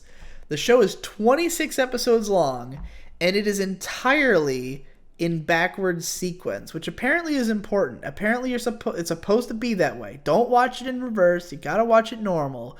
But it starts from the end of the show and works its way back from there. And as a result, I had no idea what was going on at any point in this show. It's really fucking weird. It's tonally all over the place. Like the first couple episodes are like really serious, and then it becomes like a wacky comedy at parts. And I just don't even fucking know what this show is. Like, I watched a significant amount of it, and I still don't know what the hell it is.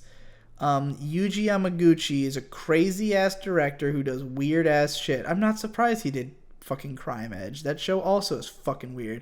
I know he did Fate Stay Night, which is actually really interesting in its directing. The biggest problem with the original Fate Stay Night anime is that it's an attempt to make a Fate Stay Night anime. I don't know anything about this one. Did he direct Sweet Precure? Okay, he just worked on it. Or Smile and Sweet he worked on, it looks like. But yeah, this dude... Oh, and he did Gao Gaigar Final, and Yamato Boshi Toho no Tabibito. Everything he's done is fucking weird, man. This guy's a bizarre director. Who the hell would think to put a show in fucking reverse? And also, it's like tied into the plot of Moonlight Lady, and Yamato Boshi. Like, they're all part of one connected universe. So they're all based on like a porn game. This is like an actual porn. Like, this is just straight up porn. And it's pretty good at that. And then this is like a related story. Fucking weird. Toga Gatan's the weirdest thing ever. I want to finish it one day just to try to wrap my head around it. Transformers Armada. This was on Cartoon Network. It's one of the anime Transformers shows that are not very good. This is from the 1991 project. This is... as it says here, based on the same story that produced the musical The Sound of Music. I've never seen The Sound of Music in its entirety. I don't know how closely this resembles it, but considering it's 40 episodes long, probably adds some stuff in. It's one of the World Masterpiece Theater shows, I believe. And, the first episode seemed alright, but it also seemed kind of boring, and I didn't want to sit through it. This Triangle Heart, this is the origin of Nanoha. It was originally from. She was just a minor character in this Triangle Heart franchise, which is not very good, but Nanoha came out of it, which is also, of debatable quality, depending on which season you're talking about. Tribe Cool Crew, I did some vlogs about this back when it was airing. It's a very fun kids show about dance, about hip-hop dancing. Really lovable main characters, especially this girl. She's fucking cool. And really fun dancing and stuff, but it very quickly got repetitive and old, so I stopped watching it. Trinity 7. This was it's like a harem action show with some pretty good artwork and fan service in it, but I didn't care about the plot enough to actually watch it. I made it through 3 episodes pretty much just on the strength of the visuals. Titania. This is from the same creator as Legend of the Galactic Heroes, but with none of the amazing production and feel. So it's just kind of off-putting and weird. Captain Harlock. Classic show. Made it through 5 whole episodes of this one, even though it's from the 70s. It was just a bit too slow for me. It's just... The thing about all the 70s anime is that they're always like 50 episodes, so they always move really slow and have like lots of just crap that doesn't seem to need to be there, which is what makes it really difficult for me to sit through them. Space Brothers. I watched the first episode and it seemed okay, I guess, and then my brother Victor watched like 30 episodes and he was like, this isn't worth it. It moves too slow, and the characters are too obnoxious. Tekkaman Blade. This is a sci-fi show from the 90s about this guy named Dangerous Boy, or D-Boy for short. I said for sure. I'm fucking tired. Holy shit. I don't know. I didn't like Tekkaman Blade because it took place in space, and space is boring to look at. Stelvia of the Universe. I remember I was liking this show. It's like a sci-fi show about a bunch of space cadets on like a colony somewhere, and this girl... and the main guy, I remember that like a relationship actually forms between the 2 main characters, and it was kind of cute and sweet, and I was like, yeah, alright. And I just never fucking got around to finishing it. That's just my life. I never finish anything. It's a story that's what this should have been beaten into your head by now. I do not finish anime. Udan no Kuni, this one was kind of cute. It's this guy raising this little fucking yokai kid, and it's alright. I did a finish or fail about it. Umi Monogatari. This is another Iyashike show from the master himself. Why do I never remember his name? Junichi Sato. It's boring. That's just long and short of it. Urusei Yatsura. This is the classic Rumiko Takahashi rom-com that spawned basically everything that you hate about modern harem anime. It's all because of Urusei Yatsura. And, I know this show is supposed to be pretty good. It's 195 episodes. There's no fucking way I'm watching all of it. I watched all of Ranma 1/2. I'm not going down that rabbit hole again, man. There's a lot of shit in Ranma 1/2. And Urusei Yatsura seems even more obnoxious, quite frankly.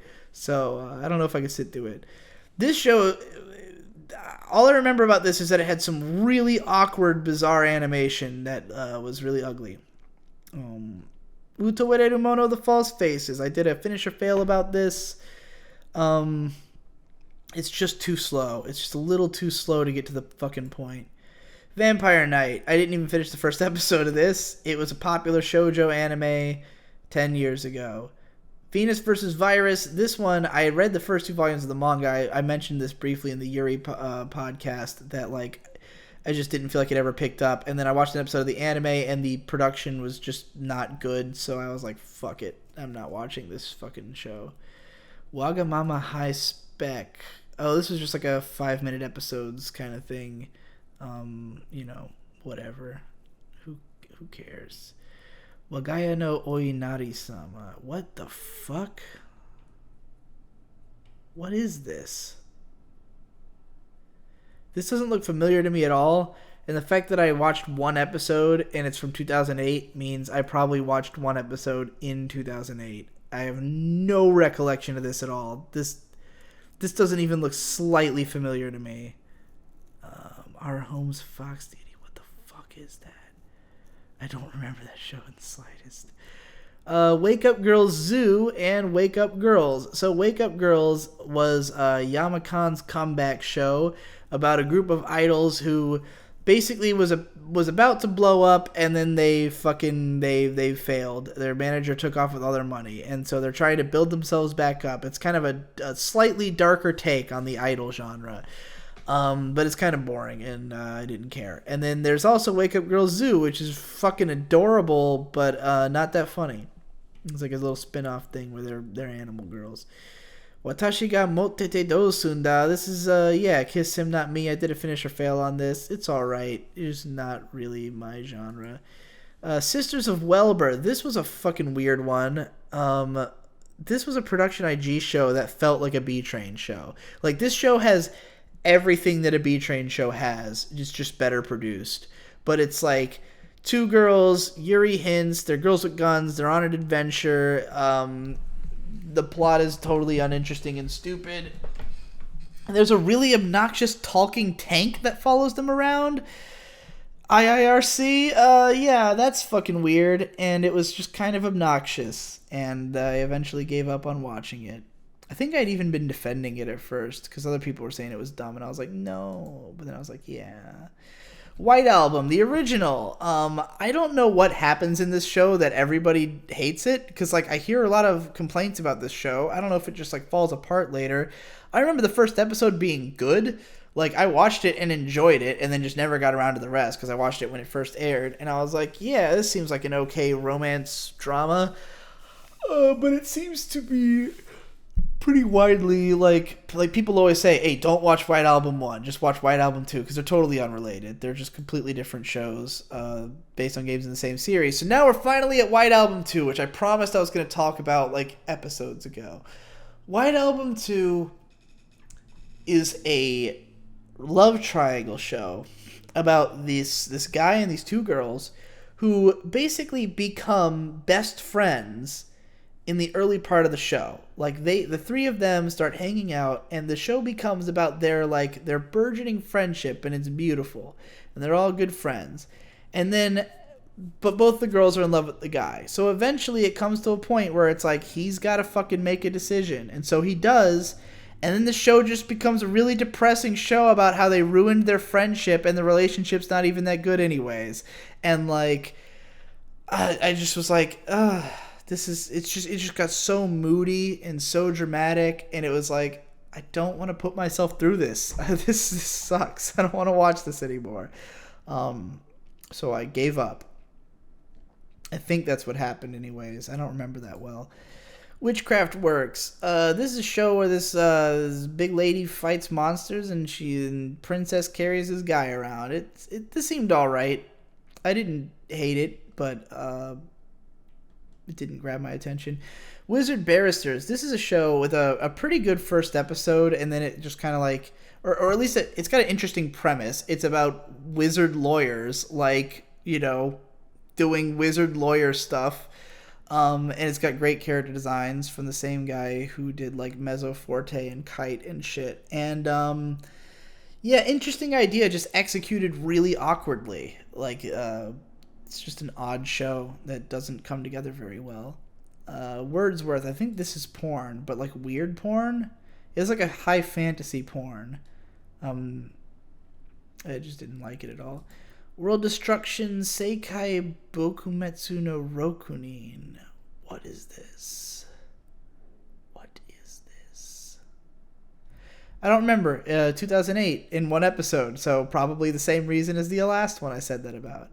Next, we've got X. So X, the movie, I was a huge fan of when me and Boyd were first getting into anime, because it was like one of the first 5 that he got on VHS that I saw. And I thought it was badass. And then we got the first DVD of the show, and it was really confusing, and it wasn't nearly as good looking as the movie, of course. And it was just kind of slow, and it just wasn't as good as the movie, and I didn't care to watch any more of it. XXX Holic, or just Holic, I don't know how you're supposed to say it. This is a fun series. I think I read more of the manga, but like it's just kind of a monster of the week, supernatural show about this guy who ends up working for this lady who's like, everything is destiny, nothing is a coincidence. And she's cool. It's a cool show. It's got really inconsistent animation, and I think I was watching it with my brother, and he just didn't ever feel like watching more of it, so I never got around to it again. And then I went, I'll probably never watch this. Oh yeah, fucking this show, Snafu. I have a whole long video about me trying to watch both seasons of this. I finished the first season just on sheer willpower, didn't like it, started season 2 and still didn't like it, and was like, I can't put up with this anymore. Clearly the people who like this aren't thinking the same way I am. Yakitate Japan. This is great. This show is great. This is the original Food Wars. It's about this kid who makes bread. He's got the hands of God, and he makes bread. And his bread makes people have fucking acid trip hallucinations about how good it is. I just figured I'd never get back to it because it's 69 episodes long. But it is good. Yakushiji Ryoko no Kaiki Jikenbo. This is just like chick version of Golgo 13. Like it's just a woman who's like super badass. She's just like she kills people for money and she's cool or something like that, or she's a investigator. Yeah, whatever. It's just like a really standard spy movie thing. Yamano Susume second season. So Yamano Susume was originally a series of 3-minute episodes of these cute girls mountain hiking, and I thought it was okay. I didn't like it that much, but I watched the whole thing just for the hell of it because it was really pretty. And in the second season they made it like 13 episodes and 24 episodes long, or 13-minute episodes I mean, and it's gorgeously animated, but I just don't really care about the characters enough to watch a whole show about them. So they're not that endearing. The animation's great though. Yamato no Deshiko Shichi Henge. This is the Wallflower, right? Yeah. Popular shoujo anime of the mid-2000s once again. Shitty animation, and I just wasn't that into it. I think I watched like half of episode 2 as well. And the first episode of the live-action show, I think, too. But I just didn't get into it. Yami Shibai is another shittily produced short horror show. Oh my god, I'm almost at the end. Yami Toboshi to Hon no Tabibito. This is I think this is from like, I don't know if this is related to Kanazuki no Miko. It's just another like Yuri show from the time that was confusing and weird, and like some people liked it, but I watched the first episode and just was like totally baffled. I didn't know what was going on. Same director as Tokugatan. Like I said, the guy's shit is fucking weird, man. His shit is fucking weird. Why do I know Tonomi Michizuki from? I don't know. I don't care. Why do I know anything? Why do I know so many fucking Japanese names? Oh man, I forgot about this. This was a like the main characters of Romance of the Three Kingdoms are teleported to modern day and they're transformed into lollies for some reason, and it's like it's fucking stupid. And I remember it having a Norio Wakamoto performance that was where that was really odd because he plays like a little stuffed animal and he was like way over the top as he tends to be. Where am I? Where the fuck am I? Here we go. Yoko. Yeah, somehow I never watched. I watched the whole first OVA. There's 2 episodes of Yokohama Shopping Log, and then I watched this first episode of the second one, and then I guess I dropped it. The most blissed out Iyashike show of all. It's really gorgeous. I should finish it because it's short, which is what all Iyashike should be. It should be like 1 episode that I can throw on and just go, and then never have to finish it. God, I keep losing my place. Here we go. Oh, this was an interesting one. Yoku Wakaru Gedai Maho. What's particularly weird about this is that this is from the same... It's based on a light novel from the same author as All You Need Is Kill. And All You Need Is Kill was like this hard-ass sci-fi novel that was just like really dark and violent and intense and not cute at all. And then he made this thing, which, as you can see, is the opposite. It's like a magical comedy show. I remember it having some charming aspects, but it just wasn't that good. And eventually I got sick of it and stopped watching it. Yondemasu yo Azazel-san. This show is actually fucking hilarious at times. I watched like 8 episodes of the TV show. It's just inconsistent. When this show is funny, it is really fucking funny, and it's gorgeously animated by Production IG. It's got a really cute girl and a bunch of crazy ass demons, and sometimes it's fucking hilarious, and other times it's just really stupid. Lots of like potty humor. Yoru no Yada, man, I just thought this was boring as hell and didn't make it past episode 1, and I felt justified when all the people who liked it eventually got bored of it by the end. Yoshinaga-san Chino Gargoyle. This is like these cute girls have a gargoyle inherited in their family. I don't fucking know why. Nobody knows why. Nobody knows why this happens. This is porn, right? Yeah. Elf Princess Ran. Is this the one I think it is? No, I don't know what this is. Never mind. Yoamushi Pedal. Watched 2 episodes of this just because I was sitting in Victor's room while he was watching it, and it didn't seem like I would be interested in continuing it at all. Yozakura Quartet, the original. This was the first adaptation of this manga that I had always thought looked cool, but I never picked it up and read it. And it was being directed by Ko Matsuo, who, as I mentioned before, is a really interesting director, but he did not do interesting work here. I watched the first episode, and I just thought it was boring and weird. Then they kept making more versions of it. This was the TV show that was directed by Ryo Chimo, I think, who's a really excellent key animator and did a ton of work on it. This show is super well animated, incredible animation, but like every other iteration of the story, the plot makes no fucking sense, and I don't understand what's happening in the show at all. There's also an OVA that he had directed beforehand, which is also unbelievably gorgeous animation, but it doesn't make any fucking sense. Yu-Gi-Oh! Duel Monsters. It's Yu-Gi-Oh! I watched like 100 episodes of Yu-Gi-Oh! I could probably mark this as completed in terms of like sheer number of episodes actually consumed, because I've seen the first 50 like 4 times at least, maybe even more.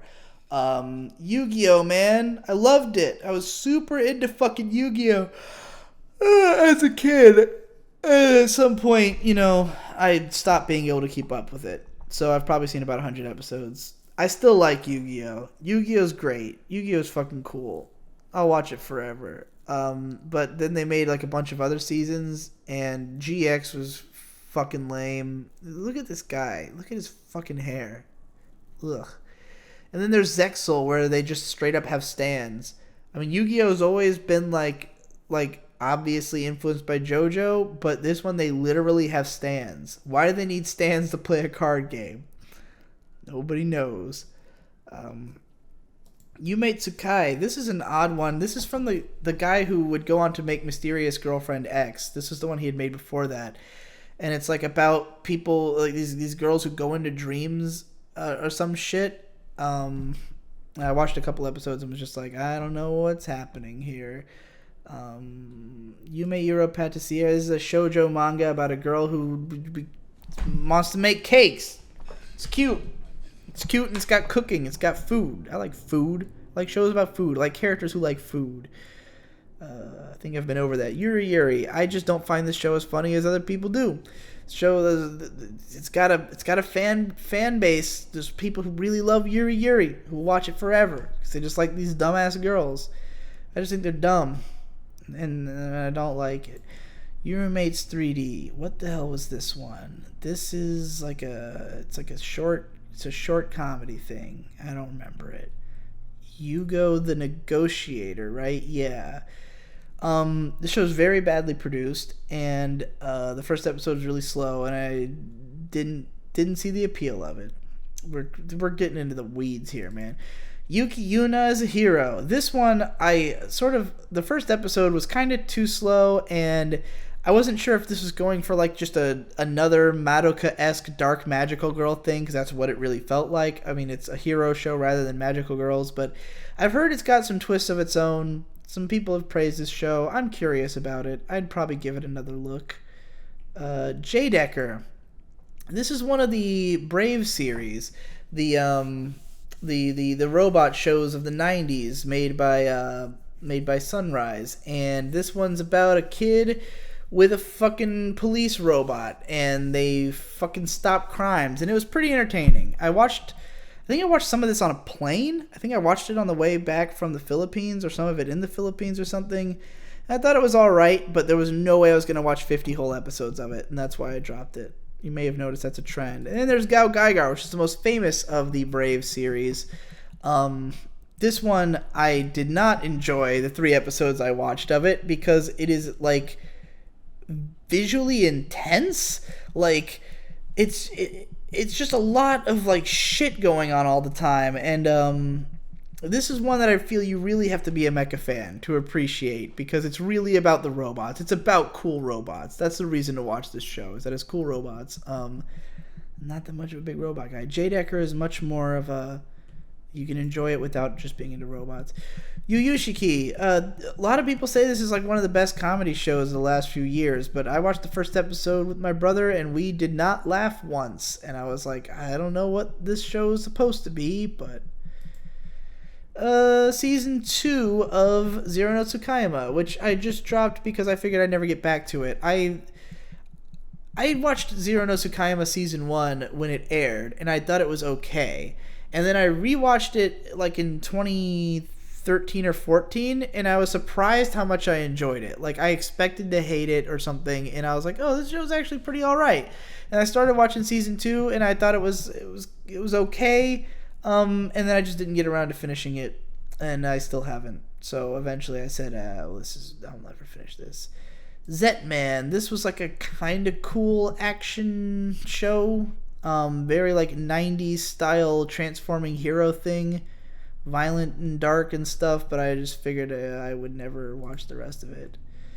Amazing Twins. Oh, this was fucking weird. This is like an OVA that kind of reminds me of Yozakura Quartet, in that it's another like well animated but confusing thing about a girl with a scarf fighting and stuff, and she's got like a ghost sister or some shit.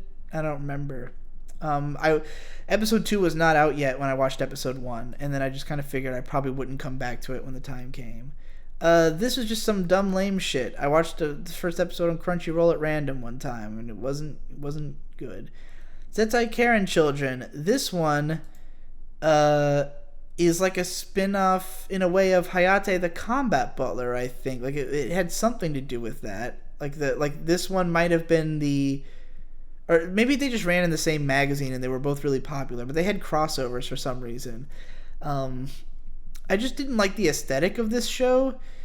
It's like these 3 girls who are psychics and they fight shit. Like this seems like I should love it, because it's like these great like 80s style designs, and it's 3 cute little girls beating the shit out of monsters and stuff. But if I remember correctly, they're all like really bratty and annoying, and then also the aesthetic of the show is weird. So, you know, I just didn't end up really liking it. And lastly, Zombie Loan, from the manga artists Peach Pit, the same ones who did the designs of or who did the original manga of Shugokara and Rasen Maiden, which were both on this list before. But this one was like a shoujo zombie action thing. I think the main girl dies in the first episode and becomes a zombie, and it's dumb.